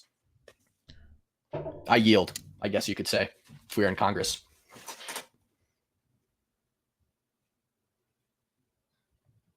And, by the way, I did... I answered your thing about T. Nathan, you and T. Nathan, whoever else you said. I said that it depends on the circumstance, right? It completely depends on the circumstance. Was I the aggressor or were you the aggressor? Was I the aggressor? Completely depends. In this situation, Mikaya was objectively, from the officer's point of view, the aggressor. She was chasing down another person, pushed them to the ground, and then tried to stab someone. You know, it's hard to say that somebody was objectively something from someone's perspective because that would be I guess that would be subjective, right? But yeah, no, I think that, yeah, she is the aggressor in this situation. The other party may have been the aggressors before, but in this scenario, she definitely is the aggressor from an objective stance. All right, my turn. Yep, go ahead. Closing or it's 4 minutes. It's 4 minutes. Closing, yeah. How long do we want to do for that? 3 minutes, 4 minutes. You could 4 minutes, totally up to you. Whatever. As long as how much? 4 minutes. 4 minutes. All right, go ahead. Let's do it. 4 minutes, guys. A straw man fallacy is defined as a form of argument or informal fallacy of having an impression of refuting an argument, whereas a proper idea of the argument under discussion was not addressed or properly refuted. There is no way for me to not address or properly refute his argument. He's not made no argument. Cam came out of the box talking about straw man argumentation because he thought that would be a cute, pseudo-intellectual way of not having to respond to my arguments. I've made 3 arguments in debate. My argument was the Kyle Rittenhouse argument is saying that he has to win, that a kitchen knife and potential death is more of a threat than an AR rifle to 2 people already being dead. My second argument was about the Ohio stand your ground law. He keeps on reading to me the Columbus, Ohio policy, the police policy. Somehow, when I asked him the question, does law matter? He believes that the Columbus, Ohio police policy overrides the state of Ohio stand your ground law. That law literally says that if you are in the legal right, the location that you have the right to defend yourself. I asked the question in my open arguments: what ground does black people have to stand on? This debate right here. I know he wants to place it in the vacuum and say this is only about this instance, but this is the reason why we keep on being in this space, because y'all fail to recognize how patterns and trends happen. Because for some reason, where we find that similar states across our country, regardless on the East Coast or the West Coast, we all have similar grounds one way or another of being able to have a law that says stand your ground. But somehow, whether you in Ohio or Florida, black women, black children, black girls somehow don't be able to defend themselves. And now today, Cam wants to sit here and pontificate literally about the black and white of the law when it comes to Mikaya, but he didn't have that same energy when it came to Kyle Rittenhouse. Let me ask this: if Mikaya Bryant should be dead, how many of those protesters January 6th that went into the Capitol should be dead? They had guns in their hands. It was literally maybe all of them. Who cares? I don't know. I don't give a fuck.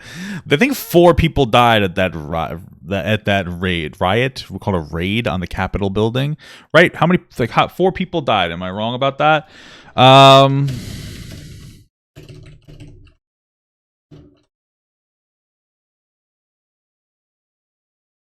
5 people died during the Capitol riots. Maybe it was 6. I looked up 5. Nobody's defending them. They were all white, I believe. Not a single, I'm not defending them. And they should have died. You play stupid games, you win stupid prizes. So I find it interesting that if we're going to compare this, nobody's upset that those people, I mean, I'm sure the people are upset, but there's no media outrage about it. They raided the Capitol building. Conservatives and progressives alike are saying that it was a bad thing. Most conservatives are saying it's a bad thing. Even Ben Shapiro, is saying that nobody should have raided it. Those people who died, they died because they were doing something stupid and illegal. So that actually proves that you're incorrect. It's sad that those 5 people died, but also, why the fuck are you raiding the Capitol building? Threatening people and literally trying to... They didn't have guns in their Stop hands. cutting me off, Cam. Stop cutting me off, Cam. Literally. No, they didn't have guns in their hands. They still died. Shouldn't have raided the building. I don't care if they had guns in there. What the fuck are you raiding the Capitol building, idiot? How many more should be dead? That's the rhetorical question here, because I guess you don't know how. That's not actually relevant. That would be how many more people should have died in the Mikaya Bryant scenario. It's not about how many more people are dead. Maybe more. I don't care. Maybe. I don't know. I mean, Closing arguments go. The rhetorical question is the inconsistency. I said I'm gonna win this debate on conservative contradictions. Cam, throughout this debate, not only has he shown in the big picture there's inconsistencies, he's literally showed the contradictions in this debate. 1 minute he says that it doesn't matter whether she was on. It doesn't matter what the law is. And 1 minute he said that she wasn't even on private property. She was on the sidewalk. On the other instance, she said yes, consciously, and she had her pinned in a pink dress with a chihuahua. See, it's crazy that he's trying to say I'm trying to use emotions, but he keeps on sensationalizing whether a chihuahua is threatful or not. Talk about how you feel emotionally provoked with that. See, Cam, did one of the people die in the raid was an officer? Well, that one I don't think is good. That's terrible. Obviously, I don't know if an officer died in the raids. Then I'll retract. Specifically, the officer shouldn't have died. That person, if the officer did die, who was hurt, I don't know if anybody actually died, and any police officer died. Since I said that somebody was hurt, I don't know. I really had it out for you already because you thought you was doing something when you tried to jump me with that Brandon bait. Now we 1-on-1 and you see it ain't holding too good. You know what I'm saying? So in closing, we see there's an inconsistency of all lives matter. He gonna say he didn't say it. It doesn't matter if he didn't say it already. My argument is that all lives do matter, and that we pay tax dollars for law enforcement to be able to deploy some type of de-escalation. If you go to Google right now and you type in, we also pay tax dollars to foster care systems, and apparently that was for foster father that was complicit in the violence towards another person. So why aren't we talking about how shitty that dad is? police de-escalation, you tell me what race you don't see of police officers literally being able to deploy rubber bullets. He's saying he claimed tasers are not effective, but somehow tasers been able to make it where abusers, violenters, perpetuators of the law are able to go see their time in court. They ain't got to die. They ain't got to be able to speculate about what their intentions was, because he gonna try to say we know McKinney was gonna kill this woman, but she not here to tell us, and that's the issue. The issue is that a child is dead, and now we have people for their political gain trying to sensationalize their death to try to get some views. That's true. You are doing that consciously. That is very true. I couldn't agree more. It's tasteless. That is unethical. That's immoral. You know what I'm saying? All lives matter. Everybody should have went home and they didn't. That's the reason why he loses. Okay. There was no circumstance where everybody goes home. If that officer didn't shoot, the girl that Mikaya was attacking would be dead. Anyway, you said that I'm saying that the law is relevant in some situations and not in others. I said that whether she was on her own property is irrelevant due to the fact that you have to meet all three criteria under the stand your ground law. You can't be the aggressor. You couldn't have escalated the situation further. You have to be on your own property, and your life has to be in imminent danger of grave bodily harm or death. Mikaya does not fit two of those criteria. Therefore, the third criteria. What was the criteria? Sorry, I wasn't paying attention. Mikaya does not fit property in your life. You couldn't have escalated the situation further. The stand your ground law. You can't be the aggressor. You couldn't have escalated the situation further. You have to be on your own property, and your life has to be in imminent danger of grave bodily harm or death. Mikaya does. Yeah, so she was on her property. Probably, definitely was the aggressor, and she wasn't an immediate cause of bodily harm. Not fit two of those criteria. Therefore, the third criteria is irrelevant because you have to meet all three. She was on her property, but she was clearly the aggressor. She was the one chasing people with knives and swinging the knife around rampantly.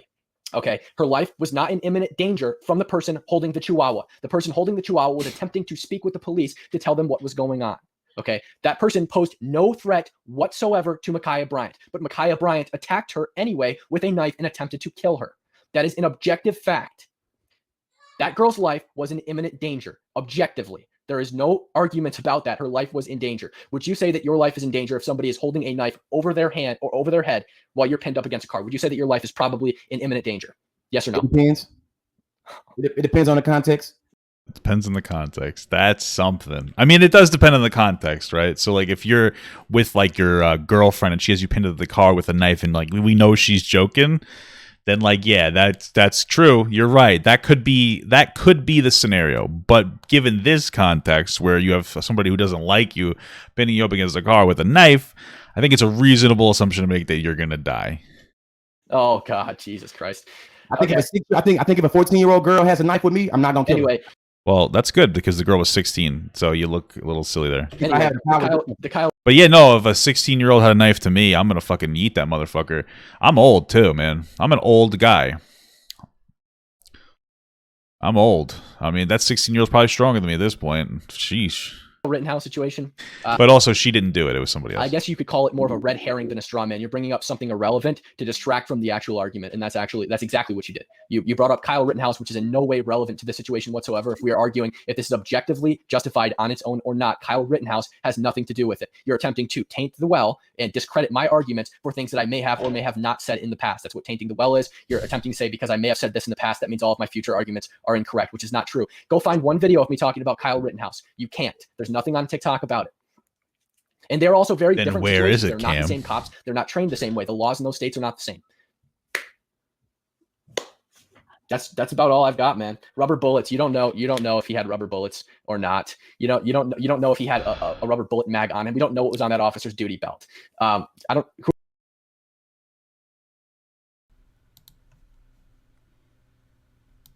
This is a video from Cam Higby about Kyle Rittenhouse.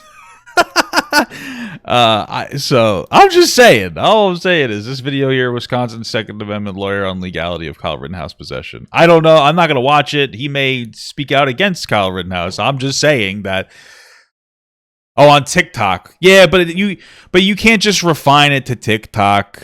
You can't just refine it to TikTok. You have to be, you can't just be like, oh, just find out where I said this on TikTok specifically. Well, it's like if you said it on any social media platform, you know. Who are you talking to, man? What are you doing? Tasers are. Oh, Lee said his TikTok was full of it. Okay, then that does bring up a bit of a different context. Sure. Tasers are ineffective 40% of the time, according to the American Public Research? Yep, American Public Media study conducted by the American Public Media Los Angeles reported that from 2014 2018 they were effective anywhere from 53 to 64% of the time in any given year. Pepper spray wouldn't have been effective too far away. The officer's not going to dive in and tackle Mikaya because that's exactly what a knife assailant wants you to do. As soon as he dives in and gets close with a person who has a knife, he's at the disadvantage. Not only is his life in danger, but the other girl's life is also still in danger because he doesn't know that by the time he gets in that situation, that girl hasn't been stabbed. That's why he was back with a knife to preserve with a gun to preserve his own life and the life of the person or persons being attacked, because it wasn't just one. We know that Mikaya was swinging the knife at the other girl and then pushed her to the ground, and her dad curb stomped that girl. There was plenty of lives in imminent danger, and if he would have done anything other than what he did, there would have been more lives in danger. The risk is far too high, and the margin of error, there's no margin of error there. You have to do what you have to do to preserve life. He was objectively, legally justified in what he did under Columbus, Ohio's police code of conduct, and Mikaya Bryant was not justified in what she did under Ohio's self-defense laws, their stand your ground laws. She didn't meet two of the legal criteria that you have to meet all three. She didn't meet two of them. I wasn't saying that you throw out the law in this situation and not in this situation. I was simply telling you that it's irrelevant because she already doesn't meet the criteria in two instances. It's kind of shitty how like ConsciousLee for whatever reason is has these. I'm pretty sure I don't know if these are super chats. I don't think that they are because they'll usually say super chat in this. But it seems like ConsciousLee is looking through. This is the shitty part. Consciously seems to be looking through the chat and then putting up specific messages from the chat to try to discredit Cam, which is a really shitty tactic. Everyone thinking Cam won. Thinks Kyle was justified and the invasion of the Capitol was right. The right idea. Yeah, so like this is a really shitty, scummy debate tactic from ConsciousLee that would go outside of the rules. Yeah, man. Appreciate you, man. It's been a cool little debate. Yeah. Definitely everyone who think Cam won, think Kyle was justified in the invasion. This whole debate, I never said I'm not talking about you. David, shout out to you for this comment. Says everyone thinking Cam won. That's not you. Also thinks that Kyle is justified and that the invasion of the Capitol was the right idea. That's kind of funny, man. You got any last thing? Let's say you say anything. We're talking about the comment section. This is not time for you to feel center yourself, and we ain't got time to do that right there. Any last part really words? I really don't have. You didn't bring up an objective fact in this entire debate. Like not even a single one. I don't think you brought up literally anything. You didn't reference any law. You didn't reference any statistics, any studies. You didn't bring up any objective evidence at all. You just tried to go back on this crutch of Kyle Rittenhouse. I didn't read Ohio State Stand Your Ground law to you, and that wasn't my second argument. That was like one of the first things I did read it to you. That's cool. Everything's recorded though, man. All right, man. Cool. I guess now we're going to shoot the shit until you ready to go. Because I just find it funny. I'm out of here, man. I gotta go talking about how we don't know this, but you're giving objective facts, but you don't know who made the call, but she's supposed to be dead. What do those two things have to do with each other? You don't very reductionist. know that she made the call. How? So we have the debates over now, and now ConsciousSlee is just trying to like dishonestly perpetuate like some fact or some information. It's not even a fact. To be like, oh yeah, well you lost. Remember? No, come just stop. Like this whole thing was embarrassing. I would honestly be embarrassed if I was ConsciousSlee after this debate. It was embarrassing. How can you give objective facts and you're acknowledging that you don't know what happened? The objective fact was that it's not that the person who made the call is not identified yet. That was the objective fact, according to the Columbus, Ohio. The objective fact is that the objective fact is that the person is not identified. And the reason I brought that up was because your argument was that she made the call and her life was in danger. When you don't know that to be a fact, your argument kept falling back on things that are not proven to be fact. You didn't. I don't think you recognize in debate when you say that something is not known, it flipped both ways. So if I don't know it, you know, and you don't know it. I never said that it wasn't Mikaya. I never said that it wasn't Mikaya. I just said that the person who made the call. That's my argument. You don't know it was not Mikaya. That's my argument. No, his argument was that it was Mikaya. That his argument wasn't that we don't know. His argument is we do. Lee was trying to make it seem like it was Mikaya, and then Cam was saying it may not have been, and then I'm saying it doesn't matter. I never claimed that I knew. You said she made the call, and I made you aware of the police chief yesterday. This is my last question, then I'll let you do it. This is my last question. I'll let you do it. So if Mikaya's mom and sisters said that she called the police because she was being attacked, why shouldn't we believe them? I don't know. It could have been them. Doesn't matter. Wait, what? Show me a video. If Mikaya's mom and sister say she's being attacked, why shouldn't we believe them? Repeat that. I didn't hear. I'm sorry. If Mikaya's mom and sister said she was being attacked, why shouldn't we believe them? Because on the video, she wasn't being attacked. She was the one doing the attacking. We can see that on the video. There is video evidence of it. She attacked two people violently and attempted murder on one of them. And then her dad curb stomped the other girl that she threw to the ground. And just the fact that she was the aggressor. And just in closing, you saying that in the Ohio Stand Your Ground law, that if a person is in their legal residence, if they seen as an imminent threat, them being a legal residence don't matter no more? If their life is in danger, they're not the aggressor, then they have the right to defend themselves. But she was the aggressor. They also can't escalate the situation or if we're told up in court. She was clearly escalating the situation. She was clearly the aggressor, objectively the aggressor. We saw it on video. We saw her attack two people. We saw her dad curb stomp one of the people she attacked. I would assume, I would assume that. We good, anyway, man. Appreciate you. Holla at you, man. Good conversation, man. I wish that we could have, come to an agreement, but I'll see you later, bro. Man, well, was not gonna come to no agreement, bro. You ain't gotta come. Hey, man, I've brought on Victoria Hammett, typical Democrat. We've had unformatted discussions, and we've come to plenty of common ground. But I just feel as though somehow, what's typical Democrat? 16, 17. Somehow a 16 or 17-year-old is more mature than you and able to have a calm, cool discussion, collected, and at least make an attempt to come to common ground. Not go into it. I'm gonna win this 100% like you did. So I'm out of here, man. Have fun. You on mute, man. Yeah. Let's go ahead and get rid of dude. What's good with y'all, man? What's good, man? What's good, man? Bro, you see, bro, talking about if you don't get your fake civility having that on somewhere, like damn well there was no way we was gonna be coming to an agreement that a child should be killed. Come on, Lee. This is the thing, bro. I was being nice. You know what I'm saying? Because I mean, y'all was having the conversation, y'all was having the debate, but I do want to point out that the way that he responded there at the end shows you that he know he got his ass kicked. The way that the whole him trying to cut and explain and re-explain and go back through and go over and you didn't bring out anything. That's what ConsciousSlee did. After everything was over, ConsciousSlee continued to go on. What are we talking about? This is incredible. Objectively, I don't think you, but nigga, I don't give a fuck. You got your ass whooped. How you sitting up here saying that you can objectively say that this woman was the aggressor, but you can't objectively say whether or not she called the what kind of asinine? I mean, come on. Hey, and then the crazy part about it is him and because he definitely was capping. It's like, I see what you're doing here. I ain't gonna waste my speech time with this. He definitely got him some TikTok creator fund money making views about Kyle Rittenhouse. Definitely made content on it. Definitely made content talking about all lives matter. But that don't even matter though. Even if he didn't make that content, my argument was all lives matter, and he did not negate that. He didn't win that all lives don't matter. Now, and I want to point this out. You feel me? When we talk about a debate about whether or not a teenager should have been killed by the police, you feel me?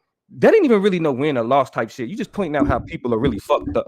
How a grown ass man's trying to sensationalize Black death to build. I just find that so interesting that like somehow we can't come to a reasonable understanding that there are people who unfortunately or it's justified in killing somebody regardless of their age. Like, yeah, if a 16-year-old, let's just say this. let's just do it, right? Because they're racially loading the fuck out of this whole thing. Let's say a 16-year-old white boy put a noose around the neck of a 13-year-old black kid. Do you think it's reasonable to shoot that white kid? I do. Shoot the fuck out of him and kill him. Then to the other argument of like, well, just because she had a knife doesn't mean she was going to stab them. Okay, do you think that a 16-year-old white kid that puts a noose around a 13-year-old black kid's neck, do you think he has intention of lynching that person? Probably. So again, shoot the white kid dead. It's just so shitty how it's just like when they have no other argument, it falls back onto, well, she was 16. It's like, well, yeah, 16-year-olds can do really shitty things. Really shitty things, honestly, and like no, where's the blame on the foster father? Why did he engaged in the violence? He doesn't even. It's not even like, oh well, he was a foster father, and so like maybe she was just troubled. He engaged in the physical violence. That's somebody who's receiving taxpayer money to raise somebody in a way that's violent, because nobody should be engaging in that type of like violence whatsoever. Why aren't we blaming the father? Why is nobody talking about the shitty parenting that this kid was getting? Build a conservative clout chasing following on Twitch. It's textbook. Literally, I mean, that's what you're doing, except not conservative, right? We've been literally fishing. Like, ConsciousLee already whooped my ass one time. I don't care if he whoops my ass again, as long as my conservatives come over, because they're gonna say I won anyway. It's like that's what you was doing. You weren't trying to have a debate. He really wanted to have me on his Twitch. That's what this all was about. So then, why did you go for it? If your whole argument is that Cam just wanted to generate clout off of you, why give him the opportunity to do that? Unless you were also trying to generate clout off of him. Like, this is the unfortunate reality, is that we have conversations about things that we're passionate about. And I think that both of them were passionate about this in some capacity. I think consciously this might, like, from his interpretation, there might be some kind of a black issue here that he's just failed to present. Maybe consciously is coming from a perspective of historical trauma where he's incredibly frustrated with police in general, and so he's harsher on police than maybe you should be. And maybe that's a reasonable argument. And then Cam is probably coming from the perspective of, the law matters and objective facts matter. That's perfectly reasonable, but people are taking their perspectives and then they're putting them onto the platform. And yes, some people want to generate attention off of that. People want to develop platforms. That's why we all have platforms. I just don't understand. It's just a weird argument. And I'm gonna be for real, just to give y'all a little backdrop. When Lee came to me with the conversation, I'm like, I don't think you should do it, bro. Because like this nigga really trying to build clout. Like he conservative clout chasing off the death of a young. That's why even the multiple times that he was showing the video, like I was in the back and I apologized to y'all. Literally, like that's what you keep on doing. I wanted to like keep playing that video off the screen because he don't know, you know what I'm saying? Like his privilege was just being displayed by the amount of times he chose to show that, you know what I'm saying? Show that. Why was his privilege being displayed? This is what I'm talking about. This isn't a white argument. The reason he had to keep showing that is because consciously was gaslighting him. I don't really understand. Like he just wouldn't accept like the facts of the situation. Hey, what's funny is he didn't see the irony of me asking him. So how did you feel when you first heard it? I was sad. But let me keep on replaying the death that made me sad because it made me so sad. It's like, bro, what you saying don't even make sense. Well, no, but you're encouraging him to do it when you literally ignore the facts of the situation. It made you sad. You're now in a whole ass debate trying to justify her death, but you say her death made you, and you trying to fall back on humanity. Like, well, any life being lost is bad. It's like, yeah. It's I don't know if any life lost is bad, but like given different given this situation, like for instance, Hitler's life lost was not a tragedy. Fuck that guy. But yeah, this girl's life loss is a tragedy because she was a victim to the system, right? Outside of the police. In this encounter, she wasn't wronged by police. Well, actually, I've given my perspective. Maybe she was based on how long it took for the police officers to intervene. But like, she clearly was the victim of a broken home to the point where she had to go into a foster care system with a father who thinks that it's appropriate to engage in violence on somebody and be complicit in that violence. So she clearly was a victim of some system. Now, whether it's racial or not, that's probably up for debate. Maybe it was racially charged. I mean, we could probably have a conversation about systemic racism creating the situation that she was placed into. Yeah, so that's why I feel empathetic towards her. She was wronged by her shitty foster father. It's ugly. I said, I mean, of contradictions, and that's all it was. Okay. But you know what? And this is the thing. The reason why it was important that he had this conversation though was because, like, for the people that's watching, understand, like, study this video, understand the language, look at the responses. You know what I'm saying? Because if you're somebody that's choosing to engage with these people, you know what I mean, like, when you see Lee engage with these folk, this is how it should be done. It don't got to be overly complicated. My man said, I didn't present no facts. I literally read him the tenets of the Ohio State, and he read back to me. Well, you did. Well, he read them to you first, then you read them back, and then you also just kind of took them out of context. I mean, honestly, the Columbus, Ohio police report. Like, bro, I don't even know how to work the law work, but the state of Ohio is over the Columbus, Ohio police policy. Just like, bro, like, literally, to me, the same people that would justify black people being murdered because we don't understand the law will then use their ignorance of the law to justify our deaths legally. Did Consciously just say he didn't understand the law? Why didn't you come to the debate prepared for that? A conservative contradiction. And what make it so bad is the fact that y'all deploying. Okay, the fact that you can Google logical fallacy and you can throw straw man out there, like, that's one of the things that people say on social media. People noticing, people want to know this is a first place USC trophy. Pretty cool. Let's see.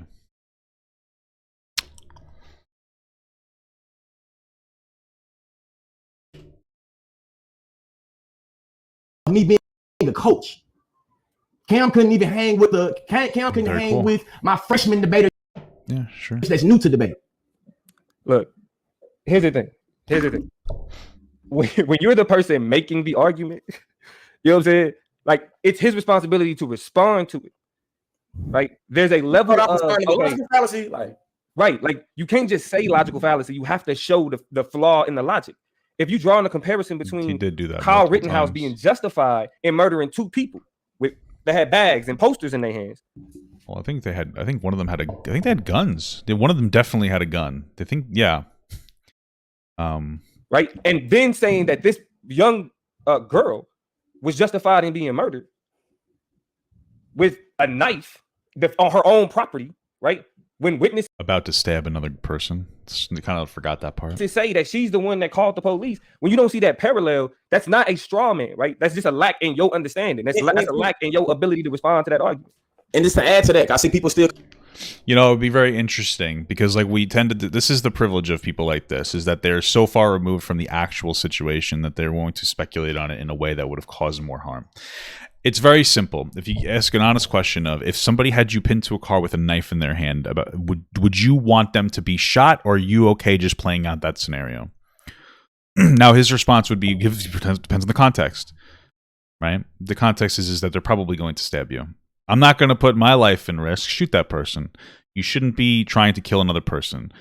The second that you decide to unjustifiably try to hurt somebody in a manner, especially of which that could kill somebody, yeah, you deserve to die. You forfeit. You have forfeit your own life when you decided to do that. That person was in no immediate danger. She escalated the second the cops got there. The second the girl turned around, the other girl escalated. Confused in the comment section. The Kyle Rittenhouse is not terrible or a low blow. If we say the law matters, we have to literally be able to test the consistency of the logic. So if Kyle Rittenhouse has the ability to defend themselves, but Mikaya doesn't, that's an inconsistency in logic. No, it's not. I think that you just aren't really capable. If we not say equal protection under law is a national law, and all naturalized American citizens has the equal protection under law, how can you say that the same law that justifies Kyle being able to go see his day in court also justifies her being dead and not being able to see her day in court? That's an inconsistency. Why should she have to go to court? This is where Consciously, unintentionally, completely admitted that he was wrong. Why would Mikaya have to go to court if she's justified in the stabbing?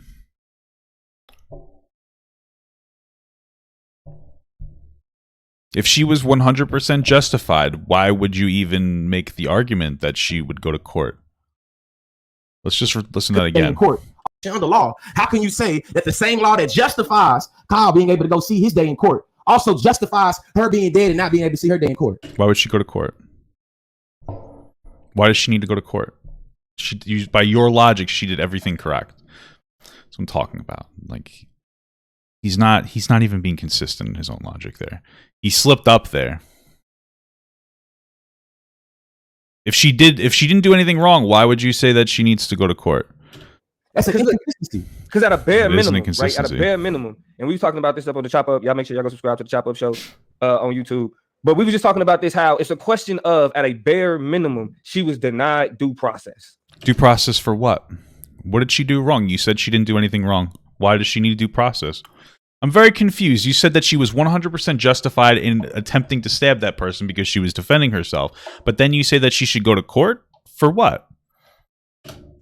And y'all see the due process. He felt like it depends. And then he automatically went to the police officer getting due process or not. So you literally see, when I asked what question do black people have to stand on, obviously none. Because he was more worried about the law enforcement dude getting, you know what I'm saying, due process, and not worried about the person that was dead. And it's just like that is literally.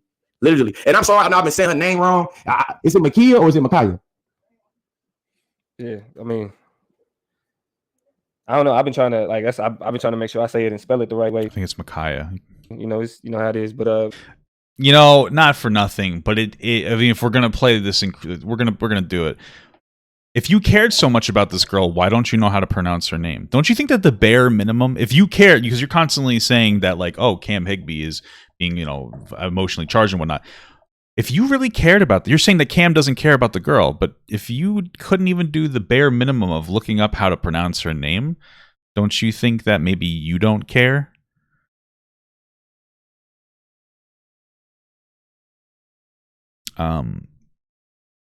we just gotta make sure we show respect for that.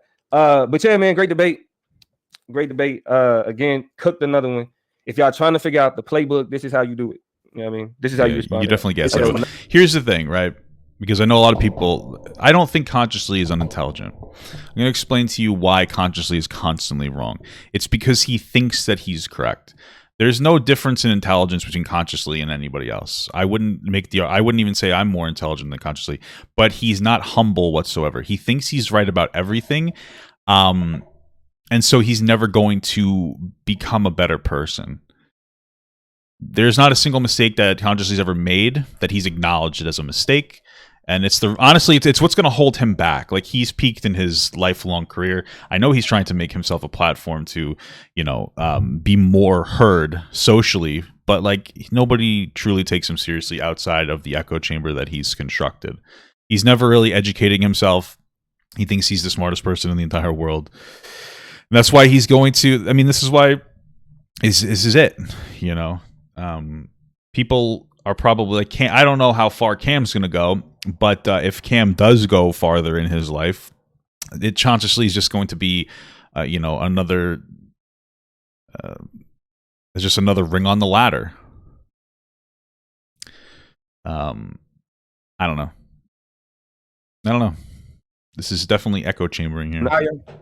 Hey, and shout out to my little cousin Rakia. They literally the same age, and that's the reason they literally the same age. And I know that teenage girls go through a lot of bullying. You feel me? That's like, especially in high school, There's a lot of conflict. There's a lot of drama, a lot of things that us as adults, we know it's literally just high school drama. And when you become adult, it don't matter no more. So literally, World Star is full of videos just like this.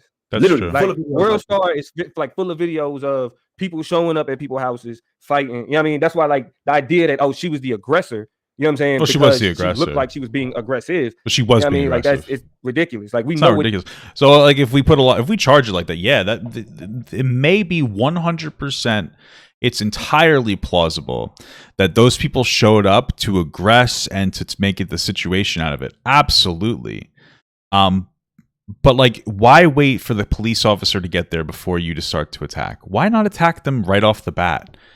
Like, if the police weren't there and this situation happened where there was like a fight and this girl went to stab another girl and it was because they showed up to their girl's house to bully her, we would be having a different conversation right now.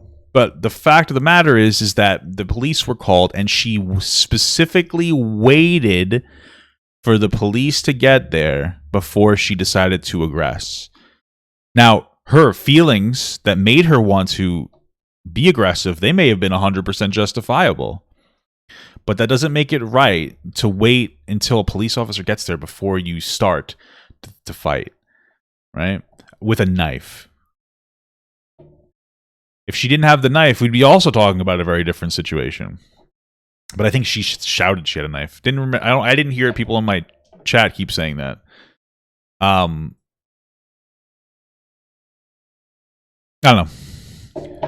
We're removing a lot of the nuance from this to try to present a narrative. That's what they're doing, and I find that that's a kind of a shitty thing to do. What these situations look like? It's happened in my family. You feel me? And too, I find it funny. He giving objective facts, but he assumes that there's no possible way that Mikaya could have been defending herself. There's no possible way. Yeah. She can only be seen as the aggressor. So what Consciously just said, actually, okay, I think that there's probably, so what from this perspective, okay, actually, this might actually bring up a little bit of light on the debate. What Consciously, when he says defending, he's using a different definition of defending than Cam was. Cam's using like a legal definition of defending yourself, while Consciously is using more of a social definition of defending yourself. I think the argument, and this is if I'm giving Consciously the benefit of the doubt, the argument that Consciously is trying to make is that those people being there, he's loading it because we don't actually know what happened. But let's say that those people were there to bully the shit out of this girl. He's making the argument that she was defending herself in general, which actually might be true, but like legally it's not true. Like I said, she had a shitty father who taught her that things like that were okay. You're supposed to, the way that everybody should act in life is to make violence your last resort in every situation that you can possibly make it.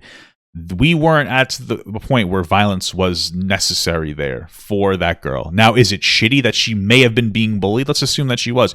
Absolutely. And those kids are scumbag pieces of shit. But that doesn't mean that she's allowed to do what she did. It wasn't a last resort. She didn't need to do what she did. Objectively, she can only be just like, that's like, yeah. And that's that fear, that blackness. You know what I'm saying? Like it's that hyper violent.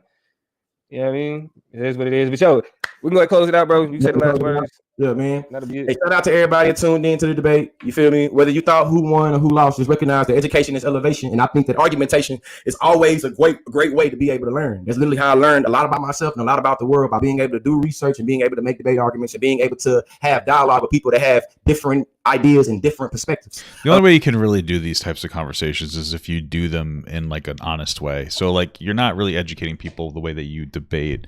At the end of the day, we know that one of the reasons why debate is great is because of how different perspectives manifest themselves and how different interpretations are able to show.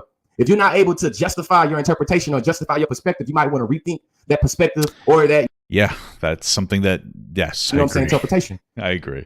Last. So like there's one of two things. Either one, I don't know. I don't know. I think that if I'm giving Consciously the benefit of the doubt, he simply does not know how to accurately present his perspective on the world in a way that other people can understand. I'm going to give Consciously the benefit of the doubt and say that's what it is. He doesn't understand how to properly explain his perspective on the world, and he's not humble enough to accept the perspectives of other people when it comes to challenging his perspective. Lastly, when you're on my page and you see me debating, I'm never trying to change the mind of the person that I'm debating. Why? Times out of 10, I know that the person I'm debating is not going to change their mind. You feel me? Just like Cam trying to acknowledge, you didn't try to come meet me halfway. Like, fam, you didn't try to meet me halfway. You know what I'm saying? Like, that burden is on you. I spoke first. I was the ass. You was the negative. You don't know how. What he's really saying is he's just appealing to the audience. That's another shitty thing about debating. When you debate, you shouldn't be debating for your audience. You should be having conversations with the person that you're talking to. Now, if I had a conversation with another creator, of course, our perspectives, there are people who believe our perspectives, absolutely. But if we clash our perspectives in a reasonable, good faith way, that's what's going to change people's minds more than anything else.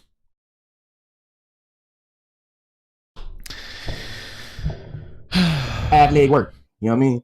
But second is that it's not trying to change the mind. It's trying to give you the language and show you how to illustrating how to use different debate skills and different debate logic to be able to take our arguments apart. You know what I'm saying? Or to be able to make arguments, or to be able to respond to arguments. You feel me? Let me know, tag me. I'm curious though, to let me know who you think won and what's the reasons of why you thought they won. Whether you thought I won or Cam won. Go on and make you a little video on TikTok, on Instagram, or Twitter, or you can even make the tweet or make the, you know what I'm saying? But I'm definitely curious on who y'all thought won and why y'all thought they won. What is your RFD? What is your reason for decision? You feel me? So you can't just say you voted for Cam because you like Cam and you're a Cam follower. You can't say you voted for TheConsciousLee because you like TheConsciousLee and you're a TheConsciousLee follower. Give me a substantive reason of why you believe I won or he won, or I lost or he lost. I'm looking forward to seeing these responses. I'll holler at y'all, GeorgeLeeSpeaks.com, where you get it at. And for all y'all that's always asking about my podcast, the podcast is the Chop Up Show. It's available on Spotify and Apple iTunes. I'll holler at y'all. You know, it's really unfortunate because like I would be willing to talk to TheConsciousLee again. Maybe I don't know. After he slandered me on TikTok and tried to like assassinate my character, I'm not entirely sure if I'd want to talk to him again. I just found him to be like a very bad faith individual. Yeah, maybe I wouldn't talk to him again. I guess I have to debate on that for a little bit. And maybe if we talked about that, but I honestly don't think that we would come to I don't think that he would be reasonable in the conversation about it, and that's like a little bit of the problem there. What did he say about me? Okay. I mean, we could have like an honest conversation about it. So I made a joke a while back. The old enough to bleed, old enough to breed joke. And like you could certainly be, reflecting on it now, it was certainly inappropriate. And I think that for especially somebody my age saying something like that, like, yeah, it's shitty. The thing is that I added at the end of that joke, I got this advice from Andre Lopez, right? And so the point of that was to make a commentary call out, like a humorous call out, taking a shot at Andre Lopez. And the perspective wasn't, that joke's really disgusting and like you shouldn't be making it and you're being irresponsible. It's, hey, you're obviously a pedophile.